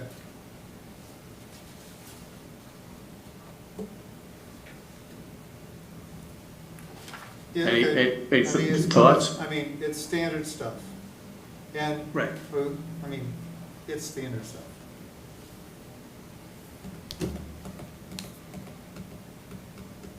So you guys are saying nothing was done? I mean, Nothing the was project done. didn't actually occur? Well, we have the indoor, but, yeah. Well, yeah. Well, they're was that- saying they put up a building. Well, wait, so that was to put up the indoor? I think, is that one, that was No, the no. date? Oh, that's why we did this whole thing, partly, yes. Yeah, Okay, all right. yeah, 1990. So they must have brought in gravel to level out the ground to put up this They indoor did site work. work. but the building never went up? No, the building's up. The building's there, you can see Yeah. it, you can see it. It is up, okay, got it, yeah. Oh, yeah, Bill Lansing, Great Pasture area, right, okay, got it. Yeah. I mean, the rest of these conditions is pretty standard and, based on 1996. I'm guessing the hay bales are gone by now, right? So the slope's probably seeded, so We have 30-foot trees on the slope now. I know. Yeah, here, yeah. So Anna, you looked at these conditions, right? You did the site visit. The outstanding issue was the as-built plan, right? According to your assessment, Anna? Yeah, the slope was very well vegetated with mostly native species. Okay. I mean, would you, all right, is there anybody feel that this wouldn't be acceptable as an as-built plan? Just looking at this. What's that, Louis? I'm just making sure I have the right, I'm looking at the drive here. Yep, this is it here.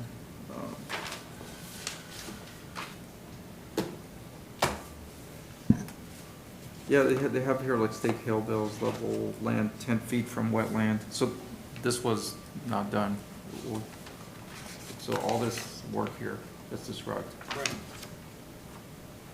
So if it's not, then Yeah, the there's no as-built if it's not done. Right.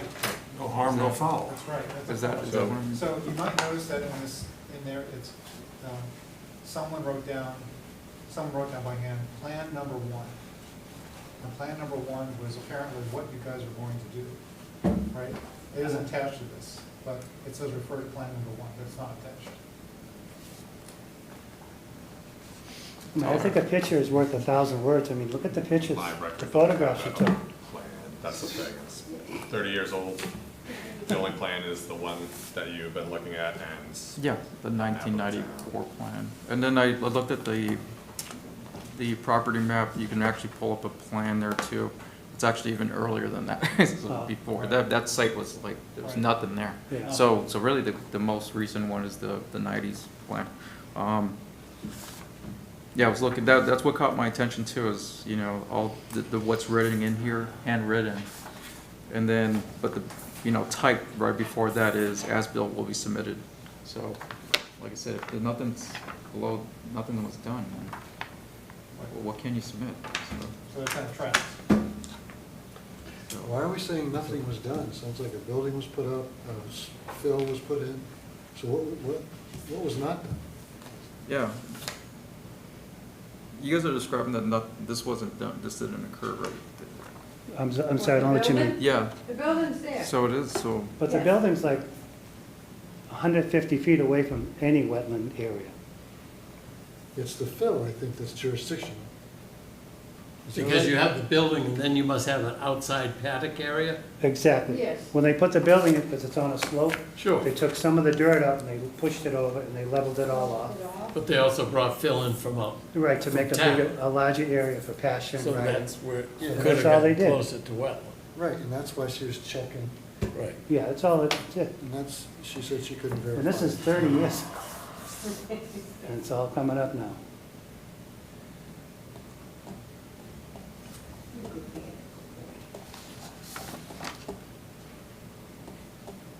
I mean, the slope, number 27, steep slope, the slope's vegetated, right? Anna, did you see any concrete or boulders out there in the wetlands? No. No? Okay, so that was done. Slope of hill was not to exceed 3 to 1. Did the slope look like 3 to 1? I think we said yes. Sure. I can't give my opinion on that. Okay, fair. The hay bales, I'm sure, were not there. And level the land 10 feet from the wetland. I don't know if we need to, you have an opinion on that, or didn't get a chance to look at that? Yeah, I can't really, I don't really, I can't give my opinion on that either.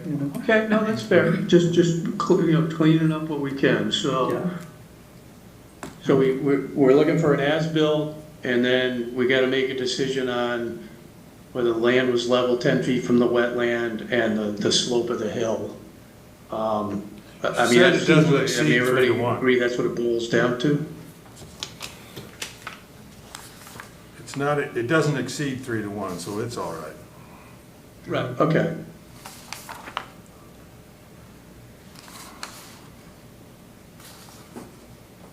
So are we back to requiring a site plan? Is that what we're doing? No, well, I tell you what, I don't agree with that. I think, No, I think we're good, honestly. I think we ought to just close the dang we thing could and dot we a few more i's and cross a few more t's, but based on the fact they've got a sale pending and the age of this thing, I think that might be overdoing it. I mean, we've got a site plan in there, we've had a site visit, I know we can't verify absolutely every single detail, but it sounds like, generally speaking, the site looked pretty good. I mean, it's a bit of a judgment call, but on all of our parts here, right? But I think we've got enough to potentially close this out. Yeah, we don't have enough holes in it to deny a 30-year. Agree. That just seems, Just let them, just, You don't need it. I vote Ron, we, you don't need it. I vote we approve this certificate of compliance and let them get on with their life. And let us- I mean, that's where that's where I am too, Rich. Anybody have any concerns with that that you want to Got a talk problem about? with or should we- Okay. You want a motion? Give me a motion. I'll give you a motion to approve the certificate of compliance for 78 Daniel Street. Second. Vote to approve. Approve. Yeah, approve. Approve. Vote to approve. Approve. All right, you're you so all much. set. Appreciate Sorry about your dog. Sorry you had to Yeah, come we in. got a new pup, that's why Wow. it's here. Oh, He's Yeah. 4 months. I hope it's a good person you're selling to, by the way. The horse person. Oh, The horse? There you go. good. Yeah, she's a nice lady. okay. Thank you very much. Did you get your phone? Thanks a lot. Okay. We'll see ya. Okay, thank you, good night. Thanks. Good night. Thank you. We did good, guys. Yeah, I think that was the right move. That's the right move. Yeah, I It's 30 mean, years holy old. moly, 96. All right, so next we've got a couple of certificates of compliance for 7 Briarwood Road. Do we have anybody here from 7 Briarwood? We do. Is it okay if I sit, or do I have to stand? No, you Well, can sit. You know, Yeah, you right. can Is that sit, okay? but Please. just speak I'm into the sorry. mic because for the transcriptionist, you take some minutes. Sure. Hi, so my name's Darla Pishoff. I am the current owner of 7 Briarwood Road in Franklin, Mass. This is my first time doing it, so again, I might need some guidance of what I need to say or what I need to do. So, We don't have much. well, thanks for coming in, right? And so we've got 2 certificates of compliance we're looking at. One is the septic system, which looks to be complete and fine, and we can talk about that. And the other is for the restoration around that. One question we had for you, one thing that came up when we were looking at the order of conditions for the restoration, and it sounds like you weren't the property owner when this all occurred, but there was a requirement for some tree plantings to be made as part of the restoration project. So is a question, it isn't a requirement, well, I'm sorry, I said it was a requirement, but you weren't the property owner. But would you be open to doing some, fulfilling those tree plantings for the restoration? I think it was 7 trees to be planted. It's actually Is that 5 red maple and 4 other. 5 river birch? Oh, It's 5 a river birch, birch yeah. and 4, yeah. Thank you, Roger, thank you. Is that something you'd be open to do? I mean, it'd be our preference if you could, right? We realize you weren't the property owner at the time, but that would fulfill those order of conditions if you'd be open to doing that. So is it okay for me to speak now? Yeah. Okay, great. Yeah, So, that's what, yeah. Great. So I think, I just bought this property in December of 2024. This order of conditions was from 2016. I am happy to put in trees and do restoration. When I looked at the site itself, this has been 9 years now, my only concern is trying to understand the plot plan and where these trees would go, because there's some saplings and reforestation or things that have happened, it looks like in the normal vegetation. And my only thing is, I don't know how to put in 9 trees. And again, Roger, you were there, so I Yeah. think you could probably speak to that a little bit more. There's a lot of tight forest in there, and I'm happy to put in what needs to go in there, but I just don't know if it needs to be kind of re-looked at, how many trees should go in there. 9 seems like a lot, 6 or 7, I don't know, that might even be a lot too. Again, this is not my area of expertise, and I want to take care of the forest and put it back to what it's supposed to be. So I'm definitely agreeable to doing what's necessary to get this order of conditions done. Mark, when I went out there, the river birch were not there. None of them were there, but it looked like the river birch were slated by the plan to go in where the erosion control sock was. But since that time, I would have to agree with you that there's some choke cherries that are coming up out there, and it's fully grown back in. So I would think we could possibly look at relocating or looking at the number of trees that were originally going to be in there when the land was stripped out, because like I say, it is quite regrown in now. Okay, I have a comment. So what's the objective? What is the objective of replication? What are we trying to do? We're trying to replicate a wetlands. Now, there's no rule on that you have to put in a specific tree. There's a list of approved trees, of course, right? You choose them, that kind of thing. But the assumption is you've just done some sort of something where you're basically going to take something that's totally not wetland, that's not grown back, and you're going to you're going to plant some things that you come back in 3 years and it has grown back. At least it's gotten a chance to become a wetland-like replicated area. So if it turns out that because it's been such a long time, that area has basically done that already. It's already met that objective, and there are other different types of trees, like the choke cherry that's grown in, okay? Then precisely, there's no need to plant any more trees because the original objective has been met. Right, I would agree. Mm-hmm.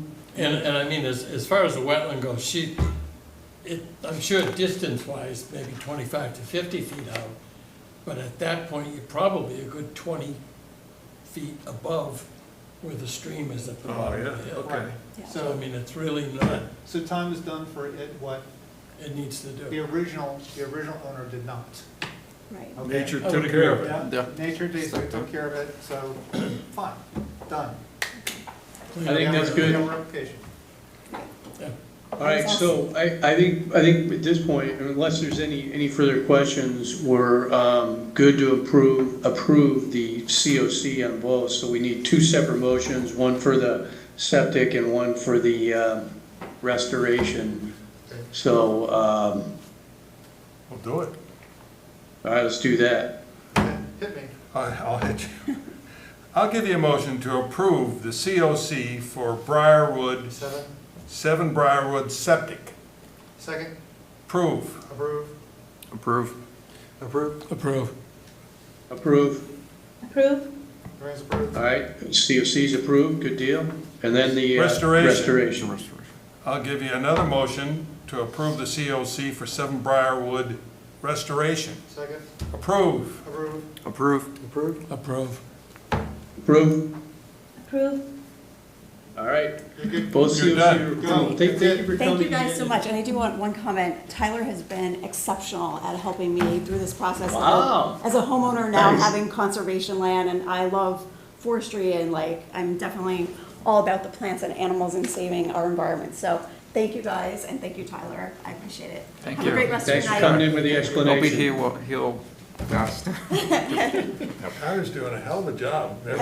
He's crushing it. You're right. Amazing, yeah. Thank you, gentlemen. I would, We can Before, like make him one like, more thing before you go. I recall you were, Ms. Darla, sorry. Sorry, I didn't mean to keep Oh, you're you. talking to me. Erosion control is still in place.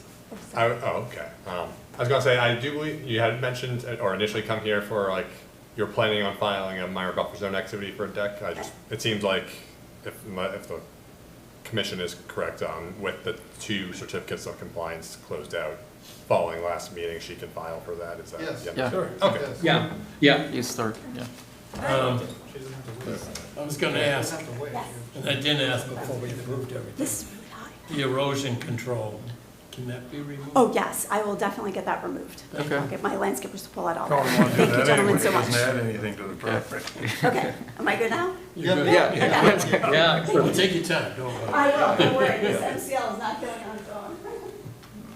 sounds there might be a trophy involved tonight or something, Tyler. I mean, That's awesome. Man of the hour. Yeah. So would reference these recordings when you're coming up for a raise or something. Hold the YouTube when you're, yeah. Oh, you didn't hear about the override? Make sure, Oh, well, Yeah, no kidding. you know, we'll make sure it all gets in the minutes, though. yeah, save it for. So now we get to Richard's favorite Wait, topic. we gotta, we're doing violation of traffic. So, Yeah, the violations for 305 Union Street. We did get an email, I think it was this afternoon. They are still working on getting the site cleaned up, but are having a tough time finding an accredited contractor to be able to do that. But they've got a couple people they're working with, so. read that as they that- can't, they're having trouble finding one that wants to do it as cheaply as possible. Yeah, Well, if you read between the lines, that's probably what you're talking about. There's a guy down So- on Grove Street looking for the same contract.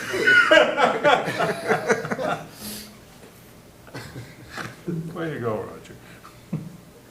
Oh, man.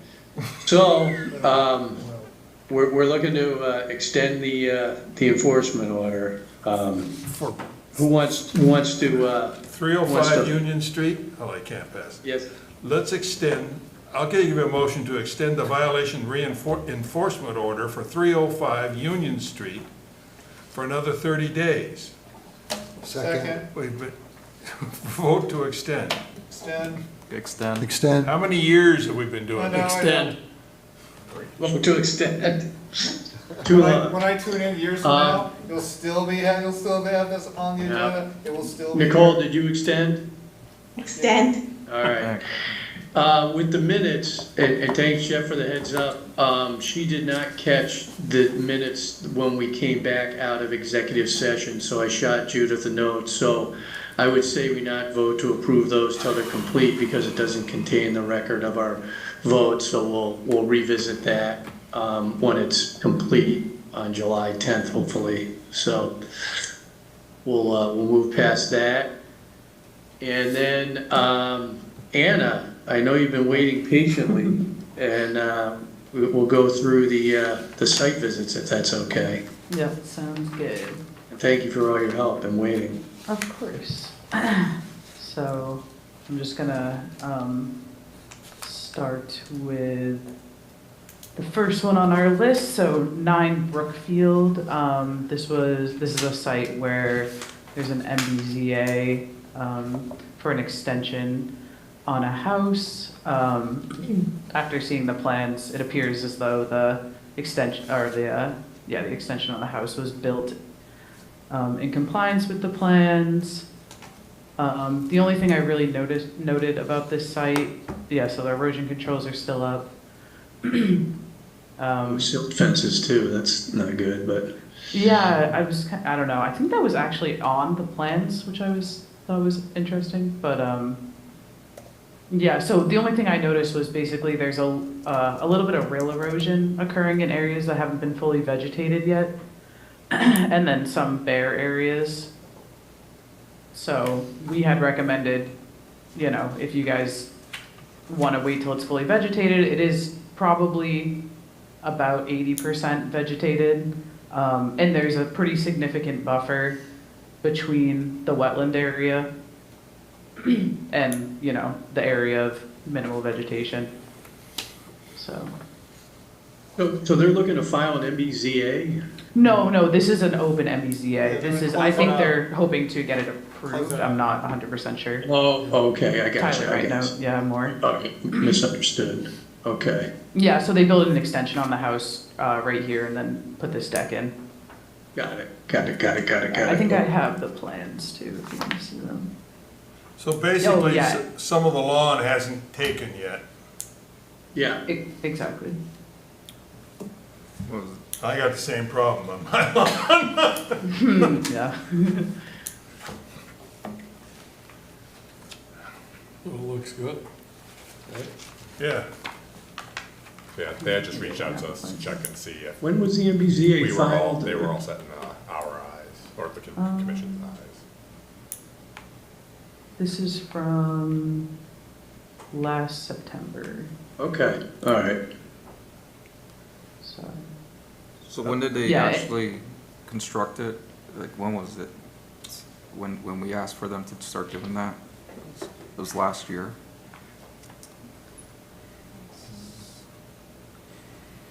So it would be, so doesn't it take like 2 years to really built up? So it hasn't been, I mean, it's still pretty new. How long has it been, Anna? The date of the signatures was October 24, I think I just saw. Yeah, so less than a year. So really, I mean, I think from what I remember, we do, it's 2 years. every 2 years, we give them that time frame to get this, So they gotta keep coming back every 2 years for it to close this out? Well, no, you go back, you send someone out and review it, so you think, yep, it grew, close it out. But that's 2 years, right? Yeah. Yeah. But is it just, So the proposal is to revisit closing out the MBZA a year from this October, right? That's standard. That's yeah, standard. Okay. So, Tyler, if you could let the applicant know that. I assume that's, to Anna's point, they've come to us looking for approval. We'd like to see them reapproach this October of '26.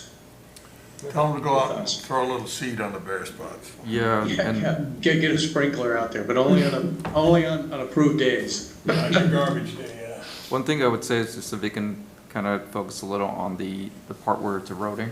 It's it looks like it's not eroding, but it's running, yeah. I think the other thing to throw in there, Tyler, is when we do close this out, we'd like photographic evidence that the silt fences have been removed. So, I mean, I know it's a ways away, but we're throwing it in the email to them if you don't mind. Do they have to keep the silt fences up during this whole process? It looks like they got a sock there, right? So, Yeah. I mean, I would say pull the fence. I mean, they don't have to pull it now, right? But I'm saying before we approve it Yeah. 2 years from now, we want pictures to make sure the fences are gone, right? I think they'd want to take it down. It's not the most pleasant looking thing in the world. Typically, but man, those things have a way of lingering, don't they, so better just to be proactive, that's all. But there's a note here that says erosion control should remain in place until grass is fully grown. Yeah, the erosion Yeah, control. like you said, we just want to, hopefully by October 26th, it's a lush, beautiful backyard, Yes. and the silt fences are gone, and we can improve it, but, Yes. yeah, that, we'll wait and see. but things are growing there, so it's looking good so far. Yeah. Do we normally add in this email to the applicant, the onus is on them to get this closed out, so that we don't have somebody coming in years later? 30 years. Yeah, it'd be their responsibility, and Yeah. if they don't do it, then we end up with the situation like we had before when they go to sell the house in 2056. This will pop up on the title, right? So they gotta keep up with it. Tell them to reapply in a year. Yeah, I mean, come back to get their MBZA closed out, right? Well, yeah, I'm not certain, or Anna, could you, I don't know if I have these photos, but can you send them to me if you haven't, so that way when I contact them, I can show them the photos of where the areas. Yeah. Commission is That looking sounds for good. additional attention to be focused on. Thank you. But the commission is looking for for them to contact us again back in next October and then show us if the grass has taken hold, and then shall we let them know they can remove the erosion controls, or do we want them to remove the erosion controls if they have? What I would say, Tyler, is that the silt fences should be removed. Michael, what was that verbiage you had? That was really good. When the grass is... Fully grown. Erosion controls Okay, should remain in place until grass is fully grown in order to ensure no sediment enters the resource areas. Yeah, I just put that in there, and, come back to us in October of '26. And what we'd be looking to find is that the grass is fully grown, and if that's the case, that the silt fences are removed, right? Okay. If you wanted to blow that by me before you send it, I'm happy to help. Sure. Okay. Thank you, Anna. So next, So next we have 21 Wachusett Street. This was, the homeowner wanted to remove, or wants to remove a tree that is in her yard. She's concerned about the root system. I did observe roots that were, throughout the yard, close to the house. It's a little leaf linden, which tends to have root systems that are close to the topsoil. You can see some roots right here.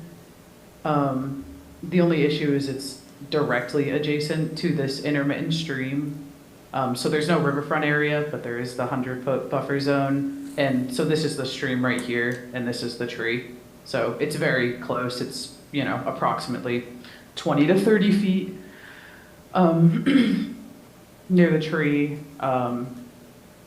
Yeah, so they want to remove this. I think we recommended, we said the commission could consider an MBZA, however, the tree appears to be closer than 25 feet to the resource area, which is restricted under the MBZA and require an RDA or NOI. Is this picture in our form, is that the picture of the tree, or is? I think it's This is the tree right here that they want to remove, and then this is just the intermittent stream. Yeah. I think an RDA is less complex and less expensive than an NOI, right, Tyler? Is this Yeah, I think the RDA, I guess, or is that what you guys are thinking? Because I mean, I think, I'm just trying to think, if we're in agreement that we want to consider this, want to give them the least challenging way forward, right? NOI is pretty big process for a tree removal, I think, but. Yeah, we ought to make it as simple as possible. I don't know why we would object. Procedurally, we can't do an MBZA to Anna's point, right? That's the challenge. So that's the easiest way to get this done, but that's off the table by definition. But I think we could just get an RDA done. Is it gonna cost them money?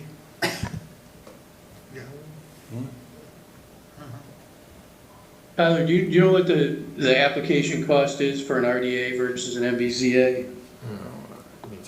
MBZAs for residential are 50, 100 for commercial. I hate to recall.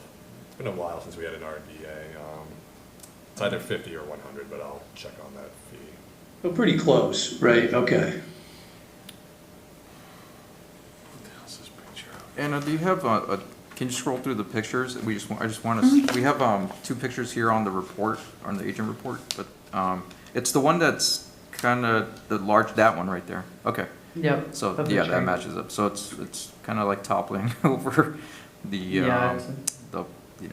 what is it, condos? Yeah, it's a big tree. Yeah, I think they ought to cut it down. It's, wow.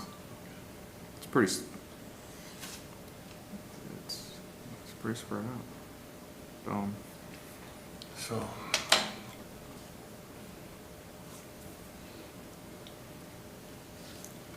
So let's do an RDA and call it a day.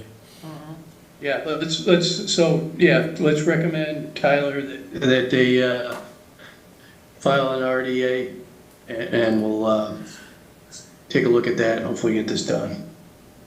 yeah. All right? Okay. Thank you, Anna. No problem. So now we have 21 Echo Bridge Road. This was 2 trees. The owner wants to remove 2 trees in their backyard. They're approximately 80 to 100 feet from the wetlands. The wetlands are all off-site. So we think this can just, and they're both in landscaped areas, so. And their main concern is that the trees are causing shade on their shed, and there's like a little bit of mold and moss growing. So it's these 2 trees. But like I said, they're pretty far from the adjacent wetlands. So we recommended this as an MBZA. Okay, perfect.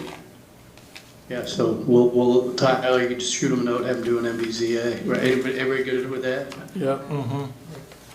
Okay. Okay. Great. Okay. Our next one is 190 Peck Street. Oh, yeah, so this was, yes, this one's kind of interesting. The woman, or the homeowner is concerned because there's a section of her yard that is saturated. Let me show you some pictures. Basically, it's gotten to the point where when she mows, there's like ruts forming, and they suspect, so there's a condo that was built right in back of their house, and a parking lot was constructed there, and they claim it could be, like the saturation in their yard could be because of that, from the runoff from the parking lot. I didn't see any necessarily like flow patterns that indicated anything like that. There is also a wetland in this adjacent property, so they basically just said they want the town to figure out what's going on. So I don't really, she didn't say she wanted to do anything or alter her lawn in any way. So See paradise and put So she's applying to the town, or is it to is it back? when was the condo built? Was it fairly recent? I think it's the address of 127 King Street. is Yeah, the area. that's- Oh, it's behind it. Yeah. Oh, It's not when the condo was built necessarily, it's when the parking lot was Added on. finished according. Is it a paved parking lot, or? Of course, it's, yes. so I got I got it pulled up here. It does look like there was a notice of intent roughly a decade ago for a pool repair, but I would still have to look more into if there was ever any kind of work for a parking lot. So behind this property, to the north, there's a parking lot.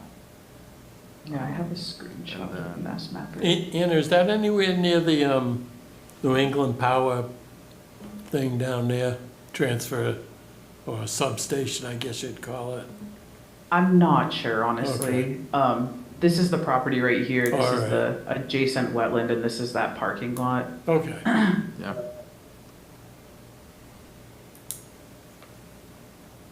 How old is the home? I'm not sure. Those homes have been there quite a while. Could the land just, in that area, just start depressing over time with just settling, or in that one section? 1960 was the construction date of the house, according to the property card we have.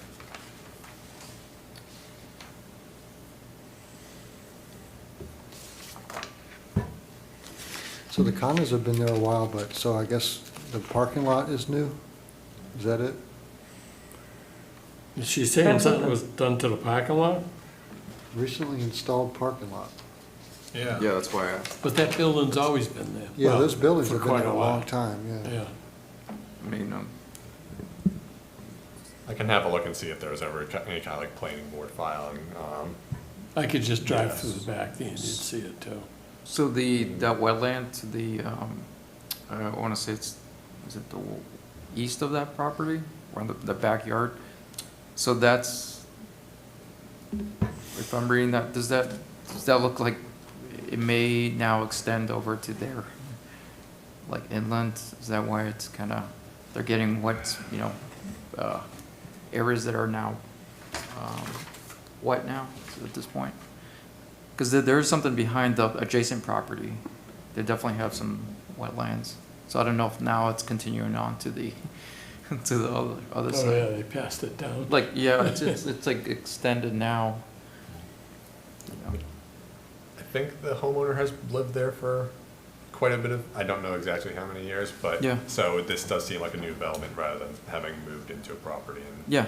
observing this for the first time. Yeah, over time, things change too. And But wouldn't there be signs of runoff coming into the yard from the parking lot?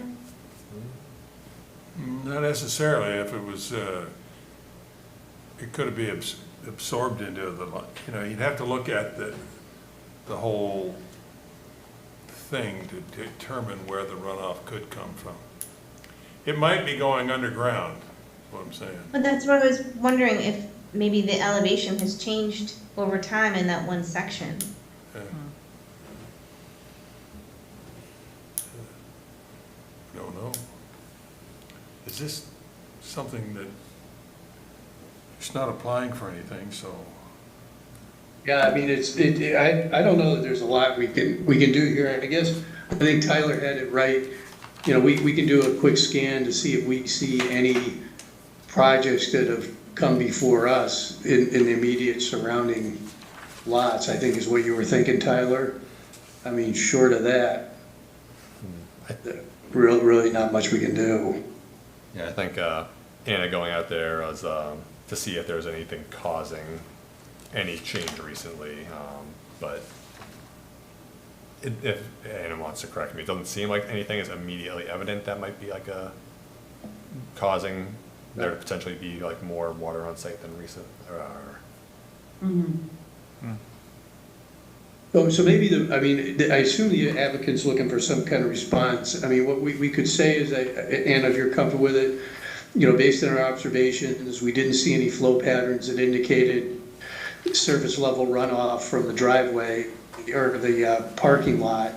Beyond that, we don't have a way to assess if there's some change to the groundwater, right? And that, I mean, that's our findings based on their request, right? Beyond that, we'd be speculating. At least we've responded to their inquiry, and that's what we've got. That's right.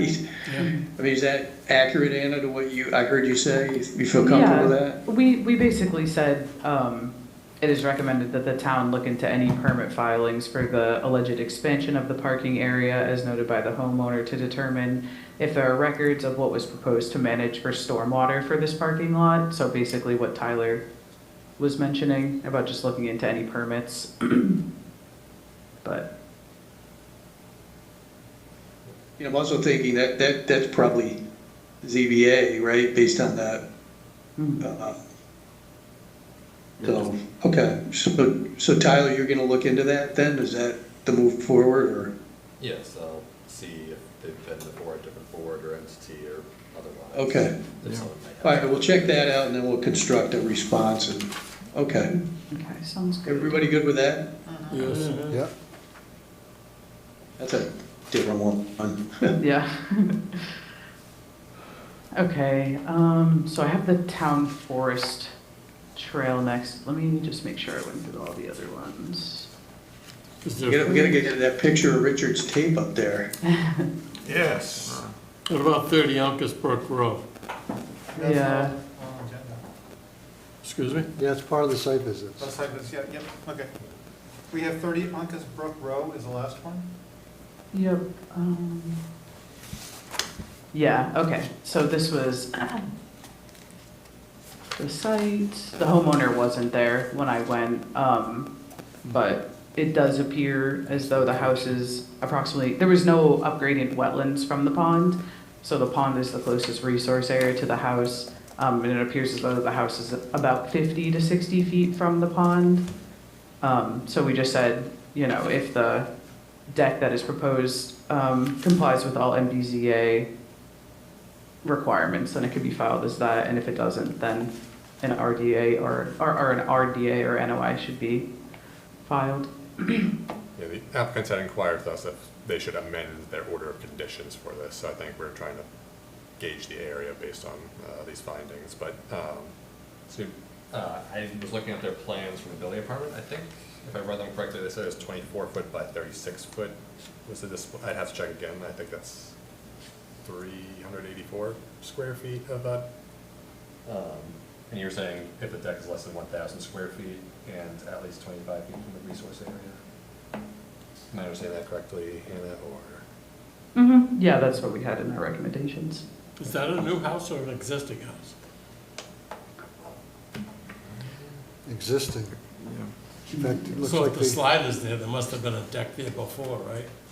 Yeah, there was an existing deck, I think that's. So we just replaced it. Old one, I think the old one is rotting away. There is, the plan that they have for the building is on the other side of your packet, it's just not a large. Oh, okay.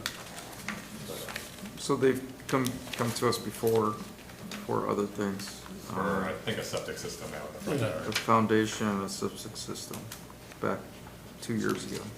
So yeah, they'd been inquiring about, since that is still open, I think they had been inquiring about amending that to include this. So has that been built at all? Like, has that, what the, still nothing's been done since it got approved from 2023, I guess? So they have here. Yeah, we still, So they replaced, they came here, approved replacement of a structure foundation and a septic system in 2023. So they want to add on to that with the one. yeah, so we haven't done a COC for that, right? And they wanted to amend the process with this deck. You know, honestly, looking at this now, and this is why it's good to do a site visit, I mean, personally, I'd probably prefer to see an MBZA just so we could see the site plans because of the proximity to the water there, rather than just amending the, I agree. Yeah. Yeah, that's what you want to Current. do. Yeah, you want to do this as a separate MBC. Yep. Yep. Okay. Yeah, that's what I would go back to them and say. so Keep it Tyler, you clean. let them know we'd like to see an MBZA for the deck. Keep it clean. And if they want to submit, yeah, and then, so they want to submit now for the COC for the other stuff, that would be fine. So. do you Okay, want them well, to this submit is the- helpful, Anna, so I'm glad you went out. Yeah, no problem. Mark, do you want them to submit the COC for the septic prior to filing the MBZA? I don't think they're independent. I don't think we, They're independent. yes, They don't have to. They're independent. it looks like there's also a proposed main floor level deck in addition to a second floor. And that stockpile area looks kind of close to the water. It's inside the 50-foot. So yeah, it'd be good to see more about this. yeah, 100%, right? Okay. The septic's way down by the water. I know, right? The leaching field is, Yeah. yeah. Just to confirm, I will reach out to them and let them know that the commission is recommending a minor buffer zone activity application. Are we still on that agreement, or is this new information leading for you? Yes. Okay. Yeah, we want to see an MBZA for the deck. Okay.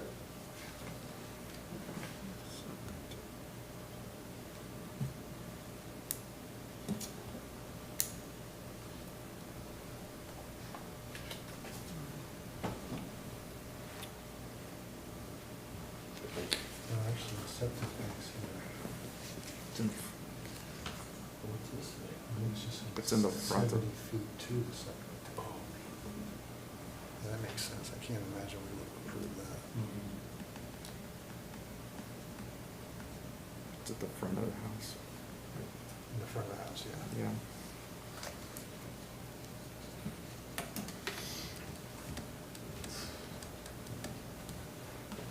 The well's in the backyard. That's the well. So, two separate tanks. We put up the tape on this, right? The town forest walkway. Yeah, I just put up a picture of the work Richard did. Yeah, the tape. Yeah, thank you, Richard. Thanks, Richard. Thanks, Richard. No problem. Did you jump on the Did bridge? you test it out? I did not jump on the bridge, Roger. Just check. I walked across it very carefully because it's slick as snot. And I could see myself doing a full gainer into the That's creek. what I was thinking, yeah. Look at this. Yeah. Do you guys want to start discussing this one? Yes. But I can, Okay. Oh, sorry. no, go ahead. Okay, yeah, so here's the bridge. It extends it spans the length of Uncas Brook, which is a perennial stream. So it has the 200-foot riverfront area. The bridge is within a wetland, so there's wetlands basically starting on either side of the bridge, on all four corners. So the bridge is both within wetland and riverfront area. You know, we said leaving the bridge may cause it to eventually fall into the stream, which would cause further impact to resource areas. And we said replacing the bridge could cause minor temporary impacts to adjacent resource areas if the bridge is constructed in the same footprint of the existing bridge. This could be mitigated by use of erosion controls and stabilization of disturbed areas. So we said the safest course of action going forward is to determine the responsible entity and work with them to file a notice of intent to replace the bridge within its current footprint. All right. I have a comment. How to fix it. You need another trip out there, because I didn't hang around after I did my work there to get in the stream, and there's also, it's lousy with mosquitoes. But based on, if you went out and checked it again, it makes sure that those 2x6 stringers that are on either side, which are basically holding the bridge up, if they are still reasonably competent, then you could take some more, another 2x6, whether it was 18 feet, out and sister it on the side. You'd have to go out with maybe three guys, strong back and weak minds, and you can get yourself another big 2x4 and go out in the middle of the stream. Now, we'd have to walk in the stream, but I'm sure we could probably do that without. Been done before. Lift it up, throw another 2x10 on there. First of all, put the 2x10 on, put one screw in, get underneath, lift it up, put it under there, screw it on, got it done. And I'd do the other side too, because. It's gonna happen. Yeah, I didn't look at it, but I wouldn't brag about it. That would take care of, you would fix it, you wouldn't, you know. It's a 15-minute walk down there, and if you get a couple guys, you know, you take a pack with a screw and a screw gun and a saw, it wouldn't take long to fix it. I don't know who owns it, though. Whose bridge is it? We do. Yeah, that's. It's conservation land, I thought. Well, that's what We I talked kept about that telling me, last that we time. own it. That's why you had to go down there, because there's no one else to send. Yeah, so it's town forest, DPW abdicated, it's conservation, quote unquote, conservation department managed property in the town. So that makes it ours. Can we That's talk it, the to town Mike's into point. getting some guys to go do that?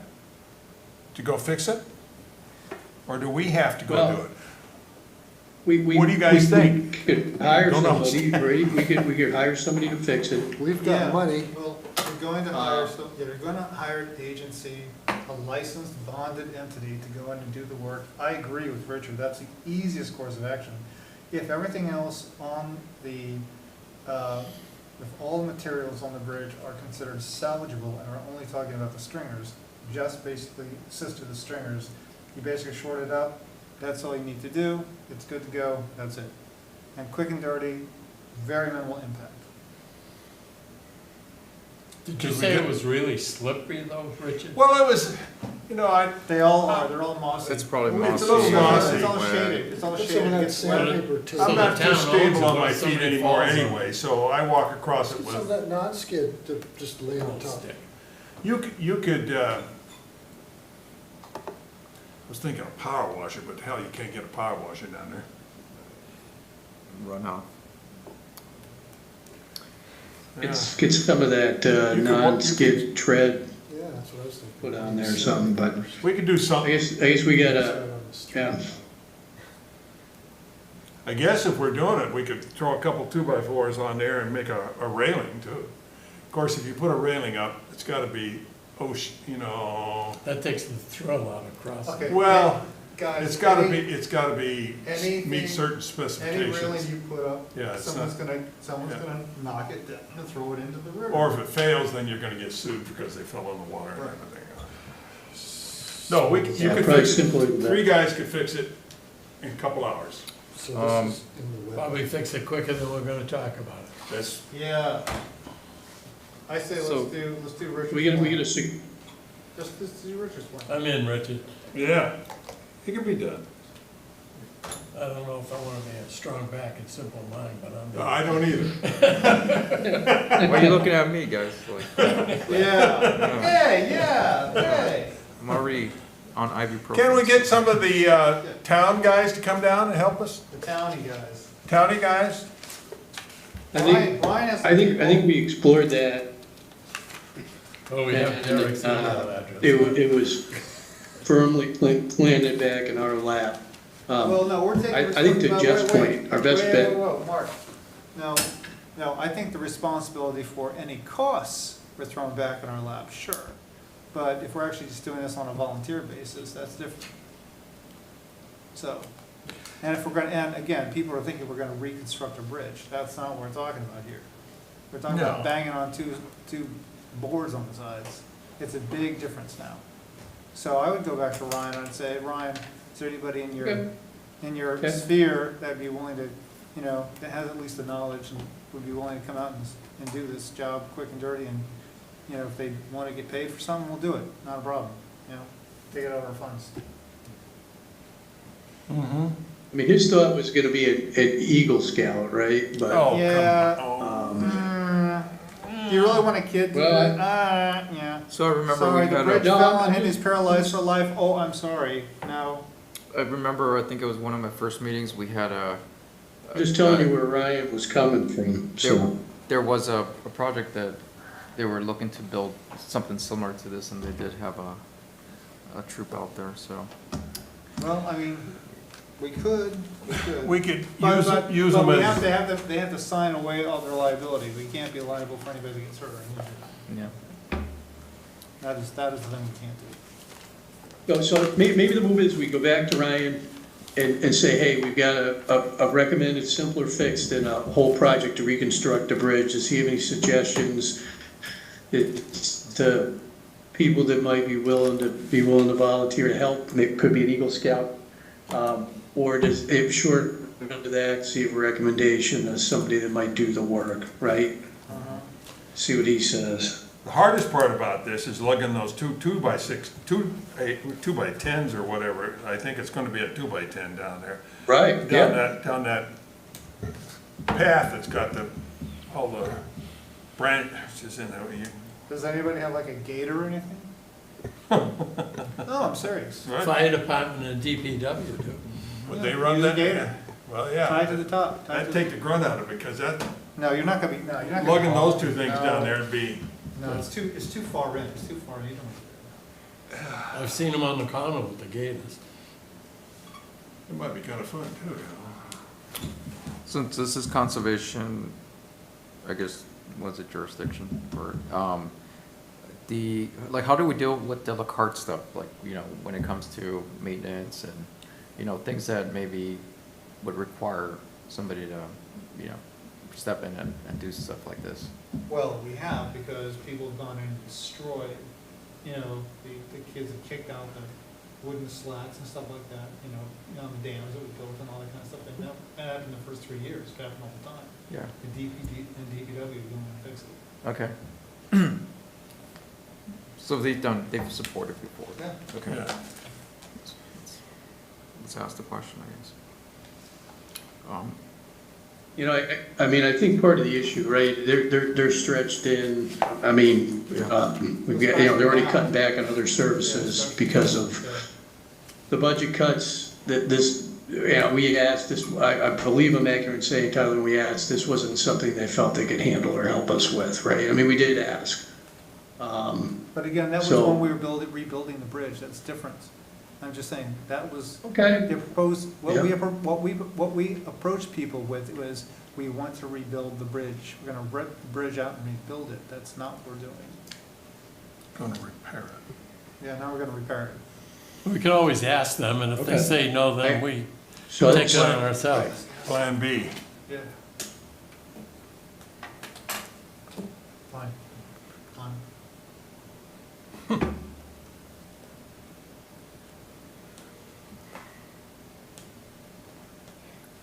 So who approves the NOI if we're the ones filing it? We do, We go out at night. we do. We've had, the conservation had NOIs before. Okay. You're breaking So, up. well, I Guess I'd take another trip and do some measurements. guess we, as Mark, You- we're cutting out a little bit. You're breaking up, Mark. And we get that, that's the DPW. Sorry, Mark, the last 20 seconds of what you've said has not come through clearly on the Zoom call. If they would. I tell you what, I'll take another trip down there and do some measurements. To help us And find. maybe I'll even take a repair big this 2x4 and bridge. see if that bridge Not will move. replace, but repair, and we'll see what response we get. And see how punky that one beam is. And I'll reach out to Ryan and Jetty at Parks and Recreation Department and let them know what the commission is thinking. Okay. Okay. Would we vote on it or something? No, we're just making a recommendation. Course going forward. I should just mark, it looks like we lost Mark from the Zoom call. Okay. I think, yeah, his connection just went out. Got technical difficulties. We're at the end. He's in. So if you can hear us, Mark, we're done. Yeah, we're He's done. Okay. offline. Okay, we're done. Anything else? That's it, right? That's it. Okay. And thanks, Anna, and your Yeah. group for going out there and giving us. Yeah, appreciate it. No You problem. know that. Okay, so with that said, give a motion to close the June 26, 2025 Conservation Commission. Second, vote to close. Undebatable. Close. Joni back? Close. Close. Hey, Mark was back for a second. Sorry, I lost my. Recording stopped. Sorry. Well, We're done. We're done. good job, guys. Nice work.